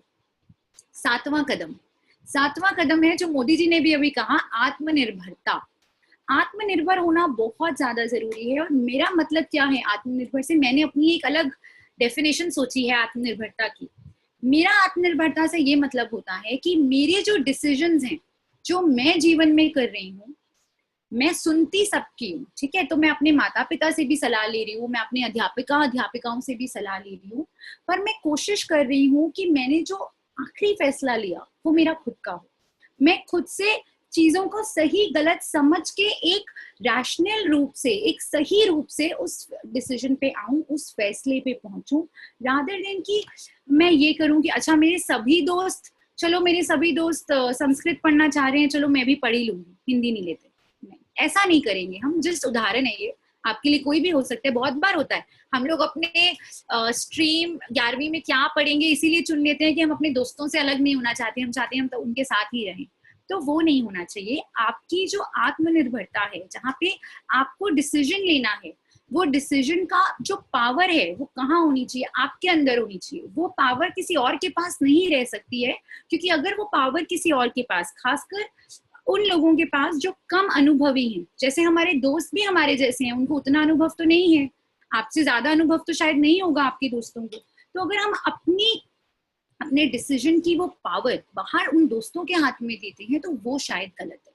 हाँ, हम अपने डिसीजन को, हमें पूछना है, अगर यदि कोई बहुत महत्वपूर्ण फैसला ले रहे हैं हम, तो पूछने के लिए हमें किसी अनुभवी व्यक्ति के पास जाना होगा, अनुभवी व्यक्ति से समझना होगा कि क्या ये मेरा फैसला सही रहेगा, कहीं ऐसा तो नहीं कि इस फैसले में मैं कुछ गलत कर जाऊंगा। तो वो आपको अपना ध्यान रखना है। एक और चीज आपने अगर सुना होगा, एक मूवी थी स्पाइडरमैन, उसमें एक डायलॉग आता है कि with great power comes great responsibility. यानी कि जब हमारे पास कोई पावर आती है, कोई ताकत आती है, तो उसके साथ हमारे पास बहुत बड़ी एक जिम्मेदारी भी आती है। अब मुझे लगता है कि जो हमारी युवा पीढ़ी है उसके हाथ में सबसे बड़ी जिम्मेदारी ये है कि आपको जो कुछ भी मिल रहा है आज, आप जो कुछ भी सीख रहे हैं, जो अपनी पहचान बना रहे हैं, एक बहुत अच्छा तरीका आपके लिए ये है कि किसी ना किसी रूप में, चाहे वो छोटे से छोटा रूप ही क्यों ना हो, उस जो आपको मिला है उसको सोचिए कि आप समाज में वापस कैसे लेके जा सकते हैं। हो सकता है आप किसी छोटे बच्चे को पढ़ा के मदद कर दें, हो सकता है आप अपने आस पड़ोस में कोई पेड़ लगाने वाले हैं, हम ये एग्जाम्पल भी ले रहे थे आज स्वाति के केस में, कि आप उसमें मदद कर दें। आप किसी भी रूप में, छोटे से छोटे रूप में अपनी जिम्मेदारी को समझिए और अपनी समाज को वो चीज वापस दीजिए जो आपको आपके समाज से मिल रही है, जो आपको आपकी पहचान बनाने में मदद कर रही है। वो ये है कि हमें उन व्यक्तियों से जुड़ना चाहिए, उन व्यक्तियों से मिलना चाहिए जिनकी सोच कहीं ना कहीं हमें जैसी हो। अगर हम ऐसे दोस्त बनाते हैं जो दोस्त सोच में हमारे जैसे होते हैं, जिनके आचार विचार हमसे मिलते हैं, जिनकी उसूल जिंदगी के हमसे मिलते हैं, तो हम हमेशा ही आगे बढ़ते हैं। और जब मैं ये बोलूं कि आप ऐसे दोस्त बनाइए जो आपके जैसे सोचते हो, तो इसमें ऐसा नहीं है कि वन वे चलेगा कि आप तो दोस्त से मदद ले रहे हैं लेकिन आपने दोस्त की मदद नहीं। तो आप कोशिश कीजिए कि आप भी वो दोस्त की मदद कीजिए और वो दोस्त से भी आप कुछ मदद लीजिए। आप उन्हें कुछ पढ़ाइए, वो आपको कुछ पढ़ाएं। आप उन्हें कुछ अच्छी बात बताइए, वो आपको कुछ अच्छी बात बताए। तो वो आदान प्रदान का सिलसिला जब चलना शुरू होता है तो हमारी जो पढ़ाई या हमारी जो नॉलेज होती है, जो सिर्फ हमारे पास होती है, वो बढ़ती है। और ये ध्यान रखिएगा, ये बच्चों को एक बहुत बड़ी गलतफहमी है कि मैं अब जो मैंने पढ़ा अगर मैं उसको बताऊंगा तो वो ज्यादा नंबर ले आएगी। ये बहुत बड़ी गलतफहमी है। नॉलेज एक ऐसी चीज है जो बांटने से हमेशा बढ़ेगी, कभी कम नहीं होगी। तो वो एक गलतफहमी निकालिए और लोगों के साथ और ज्यादा जुड़िए, उन लोगों के साथ जुड़िए जो आपको बेहतर बनाने में मदद करें और जिनको आप बेहतर बनाने में मदद करें, जो आपके जीवन में कुछ वैल्यू लेके आए। मेरा 9वां कदम है, आप जितनी अपॉर्चुनिटीज हैं, डिफरेंट डिफरेंट जो आपके सामने अपॉर्चुनिटी आती है, उसको एक्सप्लोर कीजिए। हिचकिचाइए मत। नई चीजों को जानने से, नई चीजों को समझने से हमें डर लगता है। हम लोग कैसा कहते हैं, हम कहते हैं हम अपनी कंफर्ट जोन में रहेंगे। कंफर्ट जोन यानी कि जहां मैं खुश हूँ, जहां मुझे ज्यादा सोचना नहीं पड़ रहा, ज्यादा मेहनत नहीं करनी पड़ रही, मैं वहां खुश हूँ। नहीं, वो गलत हुआ। आपको अगर अपनी पहचान बनानी है, आपको अगर बेहतर इंसान बनना है, आपको अगर जीवन में कुछ करके दिखाना है, अपना नाम कमाना है और आगे बढ़ना है, तो आपको अपने वो जो कंफर्ट जोन है, वो जो हमारा एक छोटा सा कुकून कहते हैं, जैसे हम जो छोटा सा हमारा घोंसला है जहाँ पे हम रहते हैं और बड़ा सुरक्षित महसूस करते हैं, उससे हमें कहीं ना कहीं बाहर निकलना पड़ेगा।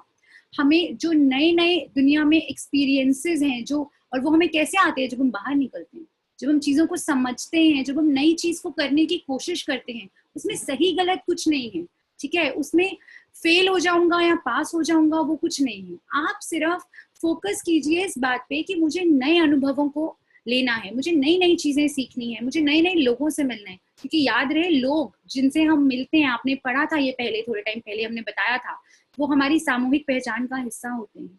लोग हमें अनुभव देते हैं और उन अनुभवों से हमारी पहचान भी बनती है। तो आप अपने आप को उस चीज से ना रोके, अपनी पहचान को बढ़ाइए और कंफर्ट जोन से बाहर आइए।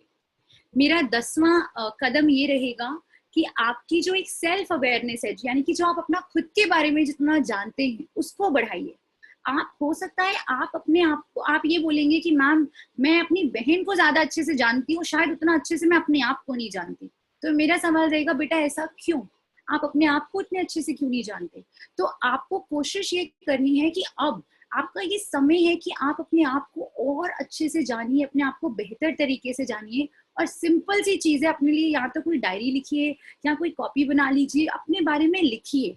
चीजों को लिख लिख के जितना समझेंगे, जितना आपको अच्छे से समझ आएगा, उतने अच्छे से आपको सिर्फ सोच विचार से शायद ना समझ आए। तो आदत डालिए कि आप अपने बारे में, चाहे वो आपकी ताकतें हों, आपकी कमजोरियां हों, और भी चीजें हों, लिखने की आदत डालिए। उससे आपको बहुत हेल्प होगा। मेरा 11वां कदम ये है कि ये मेरा मुझे लगता है ये बहुत जरूरी एक बात है कि जब आप अपने आप को पहचानने के लिए निकले हैं, जब आप उस जर्नी पे निकले हैं जहां आपने अपने आप को पहचानना है, तो एक बहुत जरूरी बात ये आती है कि आप सच्चे रहें, आप ऑनेस्ट रहिए अपने आप से। अपने आप से धोखा मत कीजिए, अपनी पहचान से धोखा मत कीजिए। अक्सर आजकल मैंने क्या देखा है, हम लोग सोशल मीडिया पे अपने अकाउंट बना लेते हैं, फेसबुक पे, इंस्टाग्राम पे हम अपने अकाउंट बनाते हैं। और आपने देखा होगा, हम सभी, शायद हमने सबने, मैंने भी शायद कभी ना कभी किया होगा, हम बड़े अच्छे अच्छे फिल्टर लगा के अपनी तस्वीरें लेते हैं और हम वो तस्वीरें लगाते हैं। क्या मतलब है इसका? क्या हम जैसे आज दिख रहे हैं उससे उतने खुश नहीं है, उससे उतने संतुष्ट नहीं है? क्यों हम इससे और बेहतर बनना चाहते हैं? क्यों हम अपने आप को उस तरह से दर्शाना चाहते हैं जो शायद हम नहीं हैं? तो आप ये बात का सख्त ख्याल रखिए कि जो आपकी पहचान है उससे सच्चे रहो, अपनी पहचान को कबूलो और उसी पहचान, क्योंकि वही आपकी पहचान है। आप जितना भी चाहेंगे आप उससे बाहर नहीं आ पाएंगे। तो जितना हम ऑनेस्ट रहेंगे अपनी पहचान के साथ, उतना ज्यादा हमारी पहचान निखर के आती है। 12वां कदम, 14 कदम है वैसे बाय द वे, चलिए 12वां कदम ये है कि अपनी पहचान के गलत तरीकों से बचिए। ये हमने सही रास्ता गलत रास्ता में भी बात की थी कि हमारी पहचान के गलत तरीके क्या हो सकते हैं। हमारी पहचान के गलत तरीके हो सकते हैं, हो सकता है हमें लगे कि हमारे कुछ दोस्त हैं जो ऐसा हो सकता है मानते हैं कि अगर हम यदि हम सिगरेट पी रहे हैं या यदि हम कुछ गलत चीजों का सेवन कर रहे हैं तभी हम बड़े कूल बनेंगे, या हम बड़े अच्छे दिख रहे हैं, या हमें लोग पसंद कर रहे हैं। तो नहीं, वो ना तो कभी आपकी पहचान हो सकते हैं और ना कभी आपकी पहचान है, वो आपकी पहचान ही नहीं है। ये आप याद रखिएगा कि अगर कोई आपसे दोस्ती करे तो वो आपसे दोस्ती आपके लिए करे, अगर आपको कोई बदल के दोस्ती कर रहा है तो वो दोस्ती नहीं है, आपने सुना भी होगा, वो तो सौदा है और दोस्ती में सौदा नहीं। इस बात को गांठ मार लीजिए कि अगर कोई आपका सच्चा दोस्त है तो आप जैसे हैं वो आपको वैसे ही कबूलेगा। कुछ अलग चीजें आपसे करवा के या आपको बोल के कि अरे ये पी के बताओ तो हम माने तुम हमारे दोस्त हो, या ये करो तो हमें लगे तुम हमारे दोस्त हो, अगर वो आपको उन चीजों की तरफ धकेल रहे हैं जो चीजें आपको कहीं ना कहीं अंदर से पता है कि सही नहीं है, तो वो आपके सच्चे दोस्त नहीं है और आपको तुरंत वहां से 1 कदम या 2 कदम पीछे हटना जरूरी है। अब हमारा 13वां कदम ये कहता है कि बहुत जरूरी है, अभी तक हमने अपनी पहचान की बहुत डिटेल में बातें करी हैं, हमारी पहचान क्या है, सही गलत कैसे होता है, हम कैसे जाने, हम अपनी पहचान कैसे बनाएं, हम पहचान को निखारें कैसे। लेकिन इसमें 1 कदम और है जो बहुत जरूरी है, और वो कदम ये कहता है कि आपकी जो पहचान है आप उसकी इज्जत कर रहे हैं, लेकिन साथ ही साथ आपको दूसरे की पहचान की भी उतनी ही इज्जत करनी है, और दूसरे की पहचान दोनों, व्यक्तिगत भी और सामूहिक भी। किसी की भी पहचान का मजाक ना बनाएं, किसी की भी पहचान ऐसा ना करें कि उसकी पहचान से हम उसे नीचा दिखा रहे हैं। इस बात का आपको ध्यान रखना बहुत जरूरी है। यदि आप अपनी पहचान की इज्जत करवाना चाहते हैं, यदि आप चाहते हैं कि लोग आपकी इज्जत करें, आपकी पहचान को सराहें, तो सबसे बड़ी चीज है कि आप भी उनकी इज्जत करें, आप भी उनकी पहचान को सराहें, और उनकी जो चॉइसेस हैं, हो सकता है वो अपने आप को किसी डिफरेंट रूप में देखते हैं, आप उस चीज को माने, क्योंकि वो आप नहीं हो, वो हैं, और वो उनका हक बनता है कि वो जैसे अपनी पहचान को दर्शाना चाहते हैं वो उसे वैसे दर्शाएं। जैसे आपको हक है कि आप अपनी पहचान को जैसे सबके सामने रूबरू कराना चाहते हैं आप वैसे करवाते हैं। तो ये बहुत ज्यादा जरूरी है कि आप उनकी पहचान की इज्जत करें जैसे आप चाहते हैं कि आपकी पहचान की भी इज्जत हो। और 14वां और लास्ट कदम ये है कि आपको ये समझना बहुत जरूरी है कि जो पहचान है उसे बनाने में सालों साल लग जाते हैं, और आपको धैर्य रखना बहुत ज्यादा जरूरी है। पहचान बनाना ऐसा नहीं है कि आप 1 दिन में अपनी पहचान बना लेंगे या 1 वर्ष में अपनी पहचान बना लेंगे, क्योंकि पहचान बनाने में सालों साल लग जाते हैं। और मैंने कुछ छोटा सा लिखा भी था इस पे आप लोगों के लिए। पहचान बनाना 1 दिन का काम नहीं, सालों लग जाते हैं खुद को समझने में और करने में खुद पे यकीन। तो अगर आप ये याद रखेंगे कि हमें सालों साल लगते हैं खुद को समझने में और खुद पे यकीन करने में, तो आप कभी परेशान नहीं होंगे। ध्यान रखिए, पहचान जो है वो कोई एक डेस्टिनेशन नहीं है, वो एक आखिरी पॉइंट नहीं है, वो एक जर्नी है। आप ऑलरेडी अपनी पहचान बनाने के रास्ते पे हैं। तो ऐसा नहीं है कि आपको पहचान बनाने में कोई और कुछ बहुत ज्यादा मेहनत करनी है। ठीक है, ये एक छोटी सी एक्टिविटी थी जो आप कर सकते हैं अगर आपका मन हो तो, या फिर आप बाद में मतलब ये आप समझ सकते हैं और आप बाद में जरूर कीजिएगा। ये कमजोरियों से जुड़ी हुई है, और अगर हम सच में अपनी कमजोरियों पे वर्क करना चाहते हैं तो ये हमने छोटी सी एक एक्टिविटी बनाई है जिसका नाम है KCDL एक्टिविटी। यहाँ आप अपनी कमजोरियों के बारे में लिखें कि आप क्या ऑलरेडी जानती हैं, आप क्या बदलना चाहती हैं, आप बदलाव कैसे करेंगी, और इस प्रतिक्रिया में आपने कैसे सीखा। कई बार होता है ना कि हम अपनी कोई कमजोरी को बात करते हैं तो हमें एकदम समझ नहीं आता कि हम क्या करें। तो अगर आप ये 4 सवालों के उत्तर के तौर पे आप उस पर वर्क करेंगे तो आप जल्दी कर लेंगे। चलिए अब मैं नेक्स्ट स्लाइड की ओर जा रही हूँ, और ये है गेम। जाने से पहले मैं आपको ये गेम खेल रहे हैं मैं आपको ये बताना चाहती हूँ। आप लोग सभी सबसे पहले जो 5 लोग इस सवाल का उत्तर देंगे उनका नाम शायद अभी हम यहाँ पे भी बताएंगे। तो आपको ये ध्यान रखना, एक सवाल आएगा, किसी एक व्यक्ति के बारे में है, ये व्यक्ति बहुत फेमस है, इन्होंने अपनी पहचान कैसे बनाई इसके बारे में ये सवाल है, और आपको पता करना है या आपको गेस करना है कि ये व्यक्ति कौन है।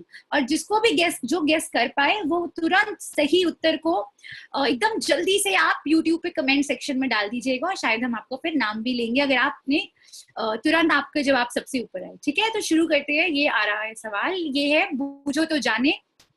ये एक साधारण लड़का था जो उस जमाने का उभरता हुआ फुटबॉलर था, पर कुछ कारणवश इसने जिम्मेदारी उठाकर TT की नौकरी भी करी। कहीं ना कहीं उस नौकरी के दौरान इसने अपने आप को पहचाना, अपने ऊपर अपनी कड़ी मेहनत करी और खुद पर विश्वास रखा, और आज एक ये कामयाब क्रिकेटर है। तो अगर आपको सवाल का उत्तर मिल गया है तो आप तुरंत इसका जवाब लिखिए कमेंट सेक्शन में।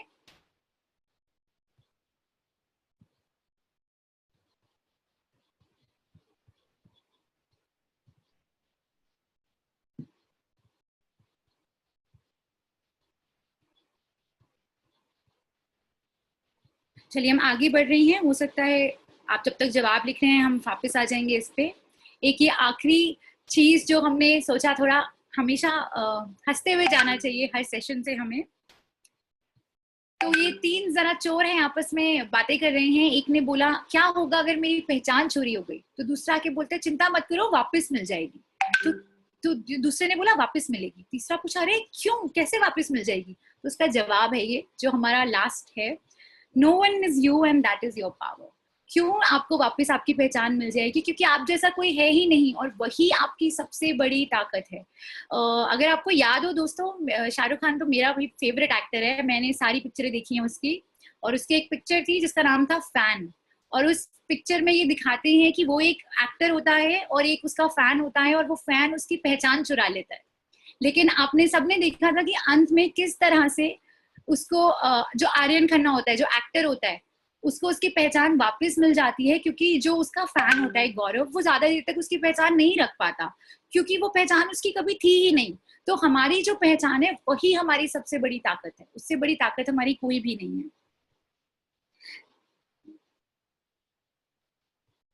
अंकित। थैंक यू कांचा, बड़ी इंटरेस्टिंग आपने बताई बात कि जो आपने 14 कदम बताए, आई थिंक काफी इंपॉर्टेंट कदम है वो, और आई होप सारे बच्चे उस कदम को लेके थोड़ा कुछ फॉलो करने की कोशिश करेंगे और अपने आप को खुद की पहचान से जोड़ने की कोशिश करेंगे। इसी साथ मैं बच्चों को बताना चाहता हूँ कि हम लोगों ने एक हेल्पलाइन नंबर भी लॉन्च करा हुआ है। इस हेल्पलाइन नंबर को आप नोट कर सकते हैं, हम लोग उसे लगातार यूट्यूब में कमेंट बॉक्स में लिख भी रहे हैं। वो नंबर है 011-4084-5167। नंबर मैं दोबारा बोल देता हूँ, 011-4084-5167। तो नंबर है, इस टोल फ्री नंबर पे आप कभी भी कॉल कर सकते हैं, सुबह 11 बजे से लेकर शाम को 7 बजे तक, सोमवार से शुक्रवार। टाइम नोट कर लीजिए, सोमवार से शुक्रवार सुबह 11 बजे से शाम को 7 बजे तक आप इस नंबर पे कॉल कर सकते हैं। जिससे रिलेटेड, जैसे जो काउंसलिंग रिलेटेड आपको, स्पेशली साइकोलॉजी से रिलेटेड अगर आपको कोई भी काउंसलिंग चाहिए, अगर आपको जैसे आकांक्षा जी ने बताया कि दोस्त कैसे बनाते हैं, तो अगर हो सकता है आपको कुछ घर के अंदर कुछ परेशानियां हो रही हो, या फिर कोविड को लेकर आपको कुछ आपको साइकोलॉजिकल कुछ सपोर्ट चाहिए हो, इस नंबर पे प्लीज कॉल करें। हमारे पास ट्रेन काउंसलर्स हैं जो आपकी हेल्प करने के लिए रेडी हैं और अवेलेबल हैं। जी आकांक्षा जी, आप कुछ कह रहे थे। हाँ जी, मैं उन बच्चों के नाम बताना चाहती थी जिन्होंने सही उत्तर दिए हैं इस हमारे बूझो तो जाने के लिए। उनके नाम है कोमल दिवाकर, रुपेश खंडेलवाल, इंद्र दिवाकर, आयुषी दुबे, रेणु जांगित, अनमुकुल सिंह। तो ये 6 लोगों ने तुरंत सबसे पहले सही उत्तर दिया, और बहुत बहुत मुबारक हो कि आपने सही उत्तर दिया और आपके नाम भी यहाँ हमने बताए। तो चलिए, आपको भी अच्छा लगा होगा, हमें भी बहुत अच्छा लगा कि आप साथ रहे, साथ जुड़े रहे। जैसा कि अंकित जी ने बताया है, ये हेल्पलाइन नंबर पे आप इस प्रकार के, हो सकता है आज पहचान से जुड़े बहुत से ऐसे सवाल होंगे जिनका उत्तर आपको मिल गया होगा, कुछ ऐसे सवाल होंगे शायद जिनका उत्तर आपको नहीं मिला होगा। तो इस काउंसलिंग हेल्पलाइन पे आप फोन करके उस तरह का कोई भी सवाल पूछ सकते हैं, और हमारे काउंसलर्स बहुत सक्षम हैं आपके सारे के सारे सवालों के जवाब देने के लिए। तो प्लीज उसका लाभ उठाइए, काउंसलिंग नंबर पे, हेल्पलाइन नंबर पे फोन कीजिए और समझने की कोशिश कीजिए अपने आप को और ज्यादा। और इसी के साथ जाने से पहले मैं आपको सही उत्तर भी बताना चाहूंगी, जो हमने पहेली आपसे शुरुआत में पूछी थी कि स्वाति की पहचान क्या है, तो ये उसका सही उत्तर था, उसकी व्यक्तिगत पहचान का और उसकी सामूहिक पहचान का। तो आप मिला के देख सकते हैं कि आपके कितने इसमें से जवाब सही रहे हैं। और अगले सप्ताह इसी टाइम पे हम शुक्रवार को जो दिल की बात में सेशन करेंगे, उसका टॉपिक रहेगा आओ बेहतर इंसान बने। तो हम एक बेहतर इंसान कैसे बन सकते हैं, आज जो हमने बात की वो ज्यादातर पहचान से जुड़ी थी। अब हम और ज्यादा थोड़ा और अंदर की ओर जानने की कोशिश करेंगे कि हम एक बेहतर इंसान कैसे बनते हैं, क्या चीजें ऐसी होनी चाहिए जो हमें बेहतर इंसान बनाती हैं। तो वो हम आपसे अगले शुक्रवार को उस सेशन में भी बात करेंगे। और अगले सप्ताह का ये जो शेड्यूल है आप जरूर नोट कीजिएगा। और 18 को करियर क्लास रहेगी आरजे पृथ्वी के साथ। 20 मई को सक्षमता की ओर आपकी क्लास रहेगी, जिसमें हम बताएंगे कि आप ग्रुप डिस्कशंस के लिए प्रिपेयर कैसे कर सकते हैं। और जैसा कि मैंने कहा, दिल की बात रहेगी 22 मई को, जहाँ पे आपको बताया जाएगा आओ बेहतर इंसान कैसे बने। तो धन्यवाद आकांक्षा जी, आपने बच्चों को काफी सारी इंफॉर्मेशन दी है। मगर अभी हम आपको फ्री नहीं करेंगे, अभी हम थोड़ा सा आपसे सवाल बिल, जवाब करेंगे। बच्चों बिल्कुल ने काफी सारे सवाल पूछे हैं। तो बिल्कुल। पहला सवाल अमन जी ने पूछा था कि स्कूल में अच्छे फ्रेंड कैसे बनेंगे। तो आई थिंक उसका जवाब आपने जो कहीं ना कहीं 14 कदम के अंदर हमने आपने उनका जवाब देने की कोशिश करी है। तो क्या आप उसका ये क्वेश्चन लेना चाहेंगी?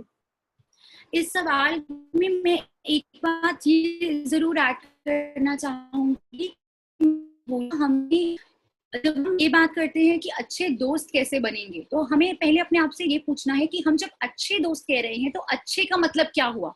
और हम सबका, मैं आपको बताऊं, हम सबकी परिभाषा अच्छे दोस्तों की अलग अलग होगी। अगर यदि आप और आपके दोस्त बैठ के ये लिखें कि अच्छे दोस्त कौन होते हैं, उसकी डेफिनेशन क्या है, आप सब अलग डेफिनेशन देंगे। तो उसके लिए सबसे ज्यादा जरूरी है कि पहले आप ये समझें कि आपके लिए, आपको क्या लगता है अच्छे दोस्त कैसे हो, कौन हो। और ये एक तरीका और ये भी रहता है कि आप सभी से बात कीजिए। ये मत सोचिए कि ये इंसान कैसा है, हाँ उससे इन्फ्लुएंस होना है नहीं होना वो आपके हाथ में है, लेकिन आप एक बार बात सबसे कीजिए। क्योंकि अगर आप किसी को जानेंगे ही नहीं, किसी से बात ही नहीं करेंगे, तो आपको पता कैसे चलेगा कि ये अच्छा है या बुरा है। दूर बैठ के तो मैं नहीं बता सकती कि ये इंसान कैसा है। तो बातें सबसे कीजिए, अपने आप को एक दीवार मत बना लीजिए अपने इर्द गिर्द की भाई इनसे बात नहीं उनसे बात नहीं। आप सबसे आराम से बात कीजिए, समझिए, दुनिया को समझिए, और फिर देखिए कि ऐसे कौन व्यक्ति हैं। और सबसे बड़ा जो एक सवाल है, क्या ये व्यक्ति मुझे बेहतर बना सकता है, क्या इस व्यक्ति को मैं बेहतर बना सकता हूँ। अगर इन दोनों सवालों का उत्तर हाँ है, तो वो इंसान आपके लिए सही है। जरूर आपको उनसे दोस्ती करनी चाहिए और आगे बढ़ना चाहिए। दोस्ती को लेके एक मैं बोलूंगी कि अगर हम दोस्ती पे चर्चा करनी शुरू करेंगे तो दोस्ती पे हम 3 घंटा चर्चा कर सकते हैं। इतना बड़ा एक टॉपिक है दोस्ती, और खासकर आपकी उम्र में तो बहुत ही बड़ा टॉपिक रहता है।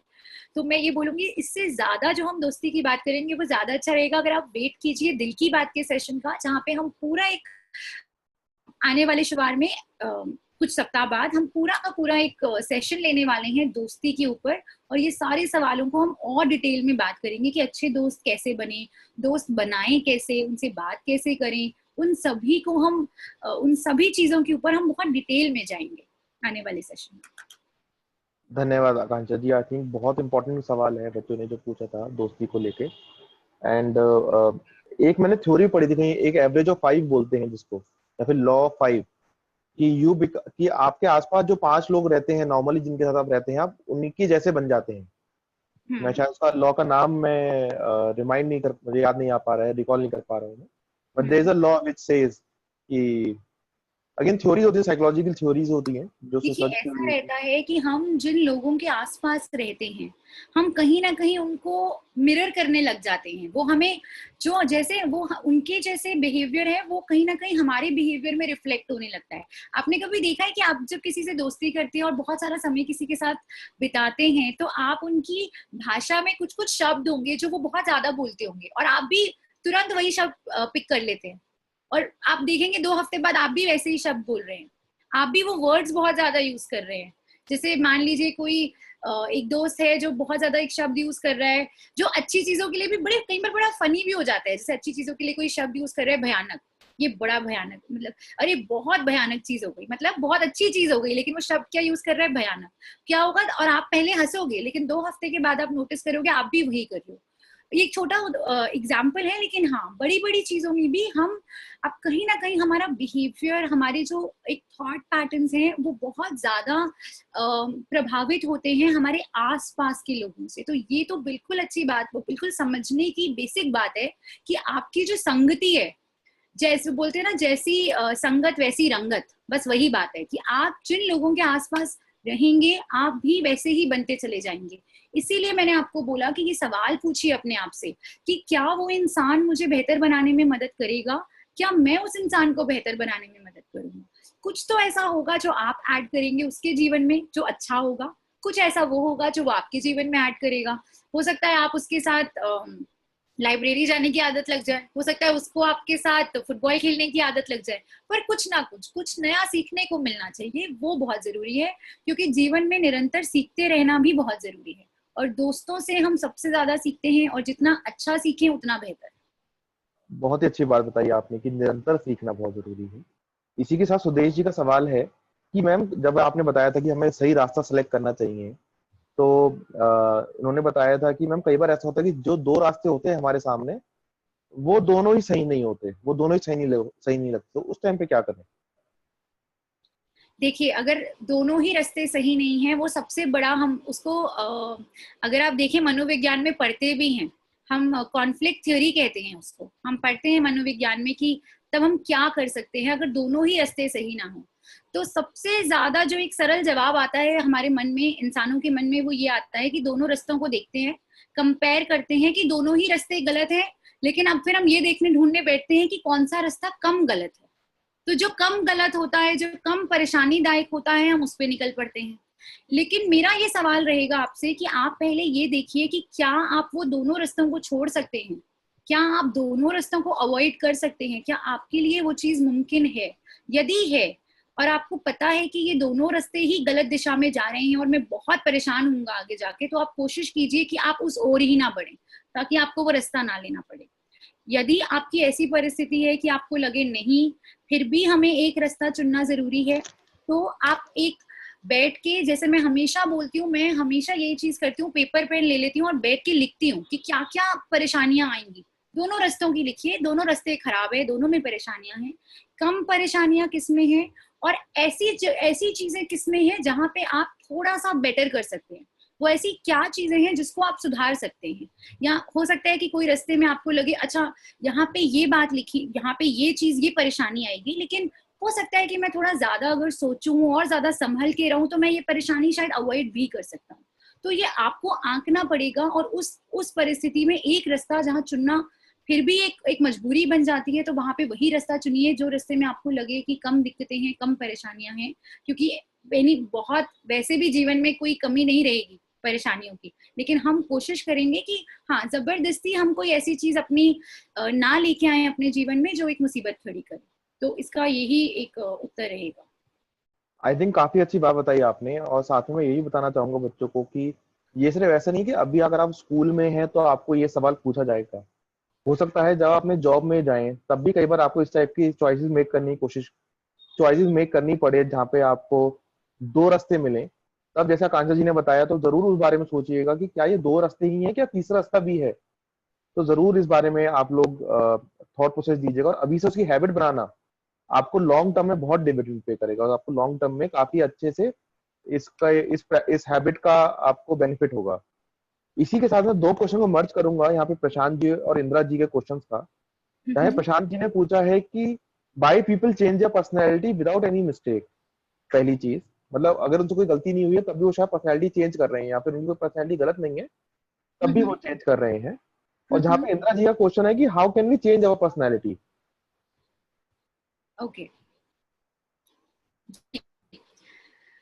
मैं ये बोलना चाहूंगी कि जो हमारी पहचान है, जैसा कि मैंने बताया कि पहचान के कुछ भाग ऐसे होते हैं जो हम बदल सकते हैं और कुछ भाग ऐसे होते हैं हम नहीं बदल। तो भाग हम बदल रहे हैं, या जो पहला सवाल था आई थिंक प्रशांत जी का, जिसमें उन्होंने ये पूछा कि लोग अपनी गलती होने के बिना भी अपनी पहचान क्यों बदलते हैं। मैं पर्सनालिटी नहीं बोलना चाहूंगी, मैं पहचान शब्द बोलती हूँ। हम अपनी पहचान क्यों बदलते हैं, तो उसका जवाब शायद ये है कि हम अपने आप को शायद एक डाउट की नजर से देखते हैं, शायद हम अपने आप को काबिल नहीं समझते, हम अपने आप पे डाउट करने लग जाते हैं कि शायद मैं अच्छी नहीं हूँ, या शायद मैं जैसी हूँ अगर मैं वैसी ही सबके सामने आती हूँ तो शायद लोग मुझे एक्सेप्ट नहीं करेंगे। तो वो जो एक भय होता है, एक फियर होता है, इसमें आपकी कोई गलती नहीं है, लेकिन एक आपको जो फियर है नॉन एक्सेप्टेंस का, कि दुनिया मुझे नहीं स्वीकारेगी अगर मैं बता दूं कि मैं कैसी हूँ, अगर मैं अपने आप को सही रूप में अपनी ऑनेस्ट पहचान बताऊं तो शायद दुनिया मुझे कबूल नहीं करेगी। ये एक बहुत ज्यादा बड़ा कारण बनता है अपनी आके रखने का, अपनी पहचान को निरंतर कोशिश करने का कि आप बदलो। लेकिन इस बात का ध्यान रखना कि अगर आप जितना मर्जी ट्राई करो जबरदस्ती पहचान को कुछ और बनाने का, जो आप नहीं हो वो नहीं हो पाएगा कभी भी, क्योंकि तब आप हमेशा एक मानसिक तनाव में जिएंगे, क्योंकि आप वो नहीं हैं। आपकी वो पहचान नहीं है, लेकिन आप फिर भी निरंतर कोशिश कर रहे हैं उस पहचान को बनाने का। क्यों? क्योंकि आप चाहते हैं दुनिया आपको उस तरह से देखे, दुनिया आपको स्वीकार करे। तो वो एक बहुत बड़ा रीजन रहता है जिस वजह से मुझे लगता है कि लोग बिना गलती होते हुए भी अपने आप को ना तो खुद स्वीकार कर पाते हैं, ना समझते हैं कि सामने वाले स्वीकार करेंगे, और इस कश्मोकश में अपनी पहचान को कहीं ना कहीं बदलने की निरंतर कोशिश करते रहते हैं, जो कोशिशें आखिरकार जाके, मैं ये नहीं कहूंगी सबकी कोशिश नाकामयाब होती है, पर काफी हद तक यही देखा जाता है कि लोग खुश नहीं रह पाते कभी भी पहचान पे दबाव डाल के। तो कोशिश यही कीजिए कि जो आपकी पहचान है उसको जितना हो सके ऑनेस्टली एक्सेप्ट करो। That is very important. अपनी पहचान को खुद समझना, उसको कबूल करना, तब वो उससे बड़ी चीज कोई नहीं हो सकती आपके जीवन में। जैसा लास्ट में भी बताया आपको कि आप जो हो, आप कि जैसा कभी कोई हो ही नहीं सकता, बिकॉज हम इतने कॉम्बिनेशन से बने हैं। हमारे अनुभव, हमारे माता पिता, हमारे हर चीज, इतने कॉम्बिनेशन है हमारे अंदर कि कोई और आपके जैसा हो ही नहीं सकता, और वही आपकी सबसे बड़ी ताकत है। ये एक मैं ये भी बताऊंगी यहाँ पे कि मैं समझ रही हूँ ये वाली बात भी कि जितना आसानी से हम पहचान की बात कर लेते हैं, जितना आसानी से हम पहचान को समझाते हैं, उतना ही कहीं ना कहीं मुश्किल भी होता है पहचान को खोजना। जैसा हमने बताया था, पहचान एक खजाने की तरह होती है, कहीं ना कहीं बहुत अंदर छुपी है, तो खोजना थोड़ा मुश्किल है। लेकिन जितना वक्त दोगे उस पे, जितना और टाइम दोगे उसको, जितना अपने आप को समझोगे, अपने अंदर झांक के देखोगे, अपने आप से सवाल करो। आपने देखा हमने कुछ सवाल भी रखे थे सेशन में जो आपने अपने आप से शायद पूछे होंगे। वो सवाल पूछिए अपने आप से, उनके जवाब लिखिए। जब तक आप वो ट्राई नहीं करोगे शायद आपको आंसर्स नहीं मिलेंगे, और जब आप लिखने बैठोगे तो मैं आपको दावे के साथ कह सकती हूँ कि ऐसी बहुत सारी बातें आप पेपर पे देखोगे जो शायद आपने सोची भी नहीं होंगी, जो कहीं ना कहीं बस आती चली जा रही है। और लिखते चले जाइए, रुकिए मत, लिखिए, जो आ रहा है उसको लिखते जाइए, और आप देखेंगे, आप हैरान होंगे कि ये सारी बातें भी आपके मन में दबी हुई थी कहीं। आई थिंक बड़ी अच्छी बात बताई आपने कि अपने भी जो भी आपको मन में सवाल है उसको जरूर लिखने की जरूर कोशिश करिए, जिससे आपको उसके आंसर मिलने शुरू हो जाएंगे। राइट, तो बहुत ही अच्छी हैबिट है ये वाली। इसके बाद हेमंत जी ने क्वेश्चन पूछा है, उसका मैं आंसर खुद ही दे दूंगा यहाँ पे, क्योंकि वो पूरा सेशन हमारा उसी के ऊपर कवर्ड था। उन्होंने पूछा है कि it is very hard to know yourself and we got confused to go to a specific path, how can we be more clear. तो हेमंत जी, मैं आपसे रिक्वेस्ट करूंगा आप ये पूरा सेशन दोबारा देखने की कोशिश करें, और साथ ही में दिल की बात का जो पूरे सीरीज जो चला रहे हैं उसको अटेंड करने की कोशिश करें, क्योंकि इसी सवाल को लेके भी हमारा थीम भी यही है कि बहुत सारे सवाल होते हैं हमारे अंतर मन में, इसका हमें जवाब नहीं आता है। राइट, तो आप इसको अटेंड करने की कोशिश करेंगे, आपको बहुत सारे सवाल मिलने शुरू हो जाएंगे। अजीत झा का क्वेश्चन जी, मैं बस एक बात वहाँ और ऐड करना चाहूंगी। जो हो सकता है आज आपने मेरी पहचान पूरा सेशन अटेंड किया और आप एकदम से आपके मन में आया आप चलिए पहचान खोजते हैं। ये मैंने सेशन में भी कहा था, मैं दोबारा से ये चीज रिपीट करना चाहूंगी कि आप प्लीज अपने ऊपर कोई प्रेशर मत डालिए। ऐसा नहीं है कि पहचान एक दिन में आप खोज लेंगे, आप बता देंगे। हमारी पहचान हमारे एंड तक साथ में बदलती रहती है। तो पहचान ऐसी चीज है जो बदलती भी रहेगी, निरंतर बदलेगी। जो मैं आज हूँ वो मैं अपने अगर मैं देखूं, मैं 5 साल पहले वो व्यक्ति शायद नहीं थी, मैं एक अलग व्यक्ति थी तब। आगे आने वाले 10 साल बाद शायद मैं एक और अलग व्यक्ति होंगी। हम निरंतर बदलते रहते हैं। एक जीवन में हम बहुत बार बदलते हैं, बहुत परिस्थितियों में, अनुभवों से बदलते हैं। तो अपने ऊपर वो प्रेशर भी मत लीजिए, इसको एक जर्नी की तरह समझिए। आप इस जर्नी में ढूंढते चले जाइए और आपको मिलता चला जाएगा इसका आंसर। एकदम से ये भी मत, मतलब मुझे लगता है कई बार होता है हम प्रेशर ले लेते हैं सिचुएशन का, ये करना ही है, तो वो बस मत कीजिए। अजीत झा का क्वेश्चन था कि मैम अपने पैशन को प्रोफेशन में कैसे बदलें। ओके, तो सबसे पहली बात ये है अजीत जी कि आपको पहले ये पता लगाना होगा कि आपका जो पैशन है वो वाकई ही आपकी स्ट्रेंथ भी है कि नहीं है। अब मैंने जैसे बताया, मुझे गाना गाना बड़ा ही अच्छा लगता था, मैं गायिका बनना चाहती भी थी शायद जीवन में एक पॉइंट पे, लेकिन मैं बन नहीं पाई क्योंकि शायद मैं समझ गई बड़ी जल्दी टाइम में कि शायद ये चीज मेरे लिए नहीं है। तो एक तो पहला सवाल वो हो गया, इसको मैं बोलूंगी रियलिटी चेक।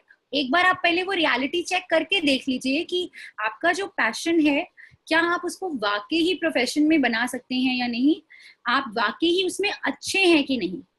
यदि आपको उत्तर मिलता है नहीं, तो आपको पता है फिर तो आपको उसका फिर सेकंड ऑल्टरनेटिव ढूंढना होगा कि ऐसी दूसरी कौन सी चीज है जिसमें आप अच्छे हैं और जिसमें आप शायद अगर चलिए मान लीजिए पहली में नहीं भी कर पाए, तो फिर दूसरा क्या ऑल्टरनेटिव है मेरे पास, दूसरी ऐसी कौन सी चीज है।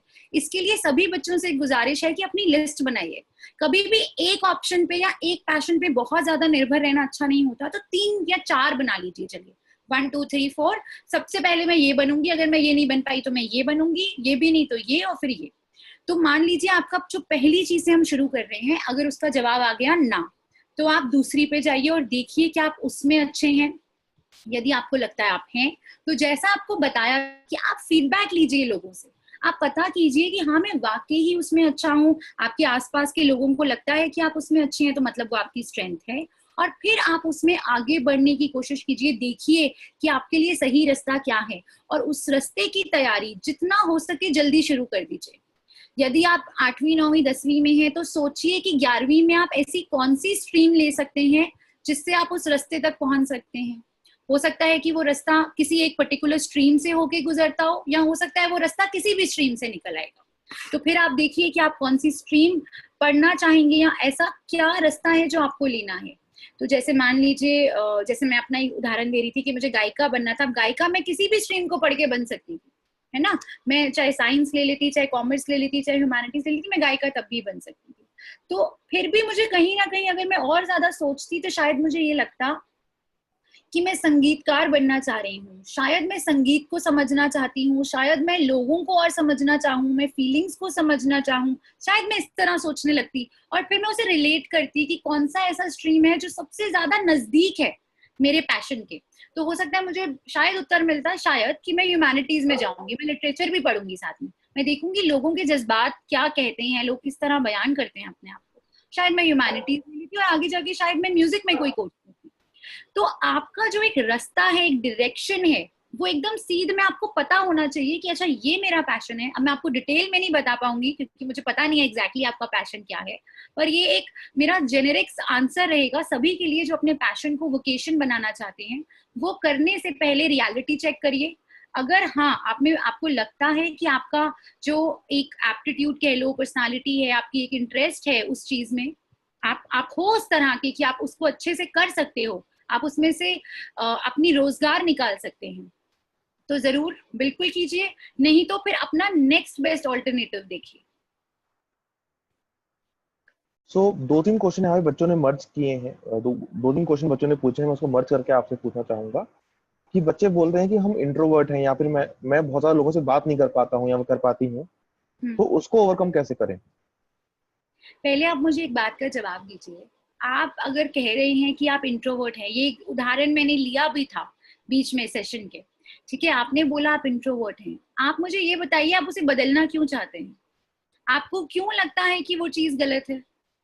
पहला तो सवाल ही ये है कि जो भी कोई ये सोच रहा है यहाँ पे कि मैं लोगों से बात नहीं कर पाती, या मेरे को बात करना अच्छा नहीं लगता, या अगर आपको चॉइस दे दें कि आप अपने दोस्त के साथ घूमने जाएंगे, मूवी देखने जाएंगे, या आप घर पे बैठ के कोई किताब पढ़ेंगे या घर पे मूवी देखेंगे, तो आप बोलेंगे मैं घर पे किताब पढ़ूंगा या मूवी देखूंगा। तो पहला तो सवाल ही ये हो गया कि हम उसे कमजोरी ले ही क्यों रहे हैं, वो कमजोरी है ही नहीं हमारी। पहले तो वही बात है जो हमने बताया भी था कि जब हम कमजोरियों को आंकें तो हमें पहले ये पता हो कि वो हमारी ताकत भी बन सकती है।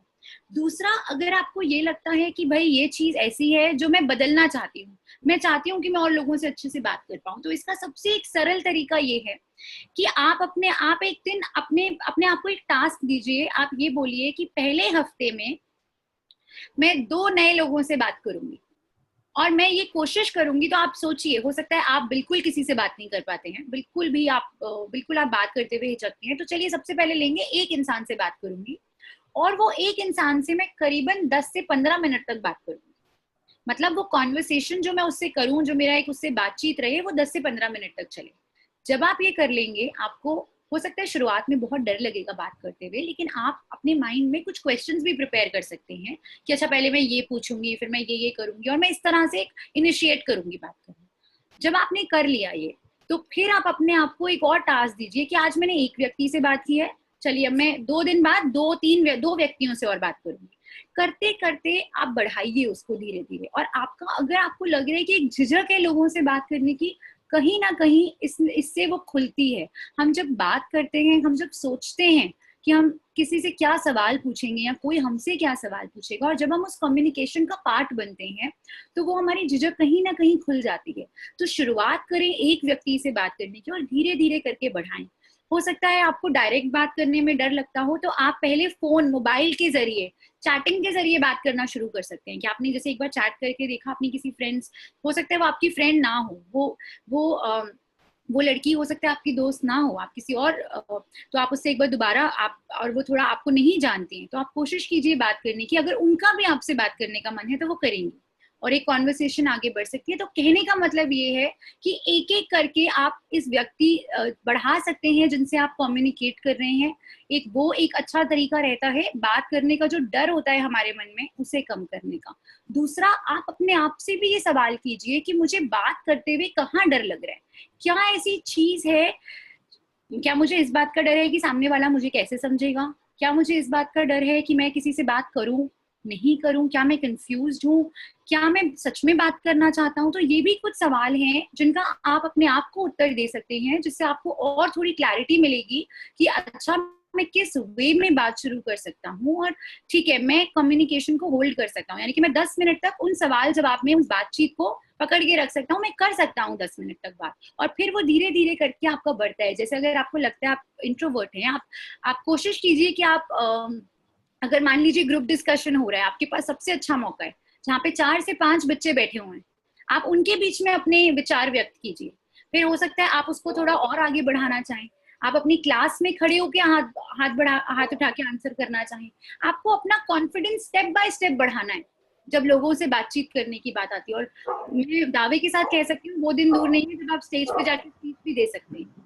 सिर्फ इस चीज को फॉलो कीजिए कि आपने धीरे धीरे करके अपने आप को ज्यादा ऐसी परिस्थिति में लेके आना है जहाँ पे आपको ज्यादा से ज्यादा बढ़ते चले जाए आप लोग जिनसे आप रूबरू होंगे या बात करेंगे। आई थिंक बहुत ही इंपॉर्टेंट आपने फ्रेमवर्क बता दिया है बच्चों को यहाँ पे, कि किसी भी बच्चों को, जो सवाल भी थे बच्चों के, 2 बच्चों के थे इसमें, कि अपनी वीकनेस को अपनी स्ट्रेंथ कैसे बना सकते हैं। तो जैसे मैम ने बताया, कि आकांक्षा जी ने बताया कि जैसे जैसे अगर आपको अपने इंट्रोवर्ट को, या फिर आप कम बोलते हो, उसको आपको चेंज करना है, तो धीरे धीरे धीरे करके स्टेप बाय स्टेप आप उस चीज को चेंज कर सकते हैं। इसी के साथ मैं यही बताना चाहूंगा कि इस बुधवार को हमारा जो सेशन है वो ग्रुप डिस्कशन के ऊपर ही है, जिसमें आपको बताया जाएगा एक ग्रुप के अंदर आप कैसे डिस्कशन कर सकते हैं, बातचीत कर सकते हैं। तो स्पेशली बच्चे जो फील करते हैं कि वो शायद इंट्रोवर्ट हैं या फिर वो ज्यादा लोगों से बात नहीं कर पाते, वो जरूर इस सेशन को अटेंड करिएगा। हो सकता है आपको कुछ ना कुछ टिप्स मिले जिससे कि आप उस ग्रुप के अंदर बात कर सकते हैं। आज का लास्ट सवाल मैं लूंगा, एक आई थिंक इंदिरा जी ने पूछा है, काफी इंपॉर्टेंट सवाल लगा मुझे ये वाला, कि सब जने कहते हैं कि love yourself, but how can I love my self.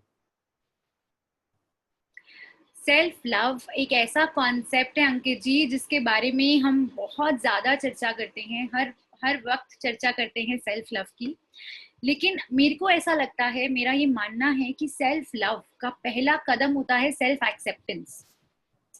आप अपने आप को, आप एक ये सोचिए कि आप किसी भी व्यक्ति को, आप अपने आप को छोड़िए, जब आप किसी और व्यक्ति को प्यार करते हैं, चाहे वो आपकी माता पिता हो, चाहे वो आपके दोस्त हो, ठीक है, तो आप उन्हें क्यों प्यार करते हैं? आपको कोई चीजें अच्छी लगती हैं उनके बारे में तो आप उन्हें प्यार, आपको उनके प्रति प्यार महसूस होता है। तो आपको अपने प्रति प्यार महसूस कब होगा? जब आप अपने आप को जैसे हैं वैसे स्वीकार करेंगे, आप अपने आप को अच्छी नजर से देखेंगे कि हाँ मैं कुछ अच्छा हूँ, मैं कुछ कर सकता हूँ। और उसको करने के लिए आपको ये सारे कदम बताए गए हैं कि अपनी स्ट्रेंथ्स को आप कैसे आइडेंटिफाई करें।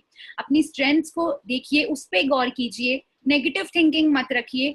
जो आप, जिस चीज में आप अच्छे हैं, जो चीज आप कर सकते हैं, उसको सराहिए, अपने आप को अप्रिशिएट कीजिए। याद कीजिए पहला कदम क्या था। पहले कदम में मैंने आप सबको बोला अपने लिए ताली बजाइए क्योंकि आप यहाँ आए हैं।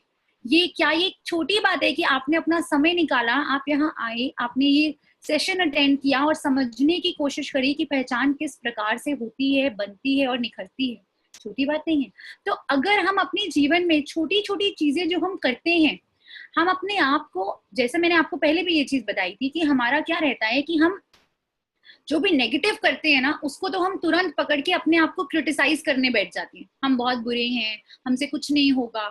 अपने विचारों पे सोचिए, गौर कीजिए कि आपके ऐसे कौन से विचार हैं जो आपको एक नकारात्मक सोच की ओर लेके जाते हैं, जो आपको क्रिटिसाइज कर रहे हैं, जो आपको ये कहीं ना कहीं एक संदेश दे रहे हैं कि आप अच्छे व्यक्ति नहीं हैं, या आप गुड इनफ नहीं है, या आप एक ऐसे व्यक्ति नहीं हैं जो सफल हो सकते हैं। वो सारी सोच को यदि आप बदल के उसके बदले एक सकारात्मक सोच ले आए, तो मान लीजिए, आप एक उदाहरण लीजिए कि जैसे मैंने ये सोचा, शायद मैं जीवन में कुछ नहीं कर पाऊंगी, मेरा ये सब, मैंने अपने बारे में ये सोचा, शायद मैं जीवन में कुछ नहीं कर पाऊंगी। ये एक नेगेटिव सोच है, ये एक नकारात्मक विचार है। मैंने फटाफट मैंने जैसे मेरे मन में ये विचार आया, मैंने तुरंत इस विचार को बोला नो। मैं चीखी एकदम, मैंने एकदम नो, मतलब कोई बैठे हुए मत चीखना ऐसे सबके सामने, अंदर से अपने मन में आपने बोला नो। उसके बाद आप उस विचार को, एक नेगेटिव विचार आया है, उसके बदले आप ये कहिए कि मैंने 2 सकारात्मक विचार लाने हैं। तो एक मैंने सकारात्मक विचार सोचा, मैंने कहा ऐसा नहीं है कि मैं हर चीज में बुरी हूँ, कुछ चीजों में मैं अच्छा करती हूँ, मेरे माता पिता भी मुझसे बहुत प्रेम करते हैं, और लोग भी कहते हैं कि शायद मैं कुछ कर सकूंगी जीवन में, थोड़ी मेहनत की तो हाँ है जरूरत, लेकिन मैं कुछ कर लूंगी। अब क्या हुआ, मैंने तुरंत उस नकारात्मक सोच को हटा के उसकी जगह ज्यादा हैवी सकारात्मक सोच रख दी। तो इससे क्या हुआ, मेरा अपने प्रति जो एक रवैया था, जहां मैं अपने आप को कॉन्स्टेंटली क्रिटिसाइज कर रही थी, अपने आप को बुरा भला सोच रही थी, वो मैंने कम किया और अपने बारे में थोड़ा पॉजिटिव ओपिनियन किया। देखिए, सेल्फ लव, अपने आप से प्रेम हम सिर्फ तब कर सकते हैं जब हम अपने बारे में अच्छा महसूस करें, अपने बारे में अच्छा सोचें। तो सबसे जरूरी है, जैसा आपको निरंतर बोला जा रहा है, कि अपने आप को जैसे हो एक बार तो एक्सेप्ट करो, सोचो तो सही कि चलिए ठीक है बुराइयां, लेकिन मैं अच्छी, मैं अपने आप को जैसे हूँ एक्सेप्ट करती हूँ, और उसके बाद अपनी चीजों को इम्प्रूव भी कर रही हूँ, मैं कोशिश कर रही हूँ इम्प्रूव करने की, लेकिन साथ ही साथ मैंने जो चीजें कर रखी हैं, जो मेरे एफर्ट्स हैं, जहाँ पे मेरे को ऑलरेडी सफलताएं मिल गई हैं, कुछ तो ऐसा होगा जहां मुझे सफलताएं मिली होंगी, चाहे मेरे रिश्तों में मिली हो, चाहे कुछ परिस्थितियों में मिली हो, चाहे मेरी पढ़ाई में मिली हो, चाहे खेलकूद में मिली हो, चाहे एक्स्ट्रा करिकुलर एक्टिविटी में मिली हो, कहीं तो सफलताएं मिली होंगी मुझे जीवन में। वो सफलताएं उठाइए और अपने आप को बार बार याद कराइए कि आप इन जगहों पे ऑलरेडी सफल हैं। अच्छा ठीक है, 2 जगहों पे नहीं है, 3 जगहों पे हैं, तो चलिए अब 2 जगहों को भी चेंज करते हैं। ज्यादा से ज्यादा अपने आप के साथ सख्ती बरतना, बहुत ज्यादा अपने बारे में क्रिटिकल सोच रखना, अपने आप को बार बार कंफ्यूजन में लाना, अपने ऊपर डाउट करना, ये देख लीजिएगा, अगर आप ही अपने आप को नहीं पहचानेंगे, अगर आप खुद पे भरोसा नहीं रखेंगे, तो कोई भी आप पे भरोसा क्यों करेगा। अगर आज मुझे ही अपने ऊपर विश्वास नहीं है, तो मैं कैसे उम्मीद कर सकती हूँ सामने वाले से कि वो मुझ पे विश्वास करे। अगर मैं खुद से प्रेम नहीं करती, अगर मैं खुद को अच्छा नहीं समझती, तो मेरे को ये उम्मीद, क्या हक है कि मैं दूसरे से उम्मीद रखूं कि वो मुझे प्रेम करे, नहीं है। और सेल्फ लव बिल्कुल पहचान की तरह है, जर्नी लंबी है, टाइम लगता है, लेकिन छोटे छोटे कदम है, जैसे इसीलिए हमने नाम रखा था पहले कदम। ये 14 कदम का मतलब पूरी तरह ये भी नहीं है कि पहचान बन जाएगी, लेकिन ये पहले कदम है। हम आपको इन कदमों से इनिशिएट कर रहे हैं कि आप एक ऐसी जर्नी पे जाइए जहां पे आपको आपकी पहचान मिलेगी। सिमिलरली उसी प्रकार से सेल्फ लव की भी ये जो एक जर्नी है, मैं आपको बस कोशिश कर रही हूँ थोड़ा सा हल्का सा आगे करने की, ताकि आप इस पे और आगे खुद से देखिए, आप इस पे और कैसे आगे बढ़ सकते हैं, अपने आप को कैसे और पहचान सकते हैं, अपने आप को कैसे और सराह सकते हैं। तो अपनी अच्छाइयों को और ज्यादा निखारिए, अपने आप को पहचानिए, अपने आप को अप्रिशिएट कीजिए उन चीजों के लिए जो आप कर चुके हैं, और जहाँ पे गैप्स हैं, जहाँ आपको लगता है कि कुछ चीजें हैं जहाँ मैं इम्प्रूव कर सकती हूँ, उन चीजों को एक रैशनल अप्रोच के साथ आगे बढ़िए कि हाँ अब मुझे इन चीजों पे इम्प्रूव करना है, और तभी वहीं से आपकी जर्नी सेल्फ लव की भी शुरू होगी। सो आकांक्षा, आई थिंक बहुत इंपॉर्टेंट पॉइंट बोला है आपने, and I am pretty sure कि बहुत डीप है ये सारे जो टॉपिक बच्चों ने पूछे हैं। ये सिर्फ शायद हमने हमेशा सरफेस को भी स्क्रैच करा है, बट आई थिंक इसे काफी डीप है, इसके अंदर बहुत सारी चीजें। तो मैं सारे बच्चों से रिक्वेस्ट करूंगा, सारी ऑडियंस से रिक्वेस्ट करूंगा कि आप प्लीज करियर क्लास में बने रहें। हम लोग हर हफ्ते डिफरेंट चीजें लेके आ रहे हैं। जैसे 18 मई को आरजे पृथ्वी के साथ सेशन होगा कि career class as a radio jockey, right. और 20 मई को वेडनेसडे को डिस्कशन होगा कि आप how to prepare for a group interview, group discussions. ये हमारा जो सेशन है वो सक्षमता की ओर, जो आपको जॉब रेडीनेस की ओर लेके जाएगा। और फिर 22 मई को फिर से आकांक्षा जी का वंडरफुल सेशन होगा, जिसके हम जो दिल की बात के अंदर हम लोग बात करेंगे, आओ बेहतर इंसान बने। मैं सभी जनों का शुक्रिया करना चाहता हूँ। मैं यूनिसेफ इंडिया का शुक्रिया करना चाहता हूँ, जिन्होंने ये इनिशिएटिव स्टार्ट किया है यूनिसेफ युवा के अंडर।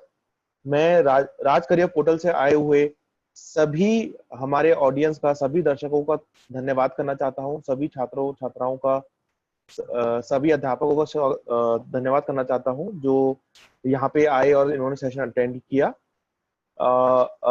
मैं फिर से आपसे रिक्वेस्ट करूंगा कि हम लोगों ने, जैसे आकांक्षा जी ने बताया, फीडबैक बहुत इंपॉर्टेंट है, तो वो फीडबैक हमारे लिए भी बहुत इंपॉर्टेंट है। फीडबैक फॉर्म हम लोगों ने लगातार शेयर किया है, कमेंट बॉक्स के अंदर फीडबैक का लिंक है। एक बहुत ही छोटा सा गूगल फॉर्म है, रिक्वेस्ट करूंगा आप सबसे कि अपना फीडबैक दें, जिससे हम लोग भी और इम्प्रूव कर सकें, हम भी एक बेहतर करियर क्लास आपके सामने लेके आ सकें। सो आकांक्षा जी, हमारा थीम बहुत रिलेटेड हो गया है, आओ बेहतर इंसान बने। फीडबैक बहुत इंपॉर्टेंट है। बिल्कुल, और मैं भी सभी का शुक्रिया करना चाहूंगी जो आज के सेशन में आए, अपना समय दिया और हमसे इतनी सारी बातचीत करी। और आई होप आपको भी सेशन के बाद अच्छा लग रहा होगा, एक कहीं ना कहीं जोश आया होगा कि चलिए आइए देखते हैं आने वाले सेशंस में क्या होगा। तो जरूर अटेंड कीजिएगा अगले हफ्ते भी दिल की बात। नमस्कार। दिल की बात।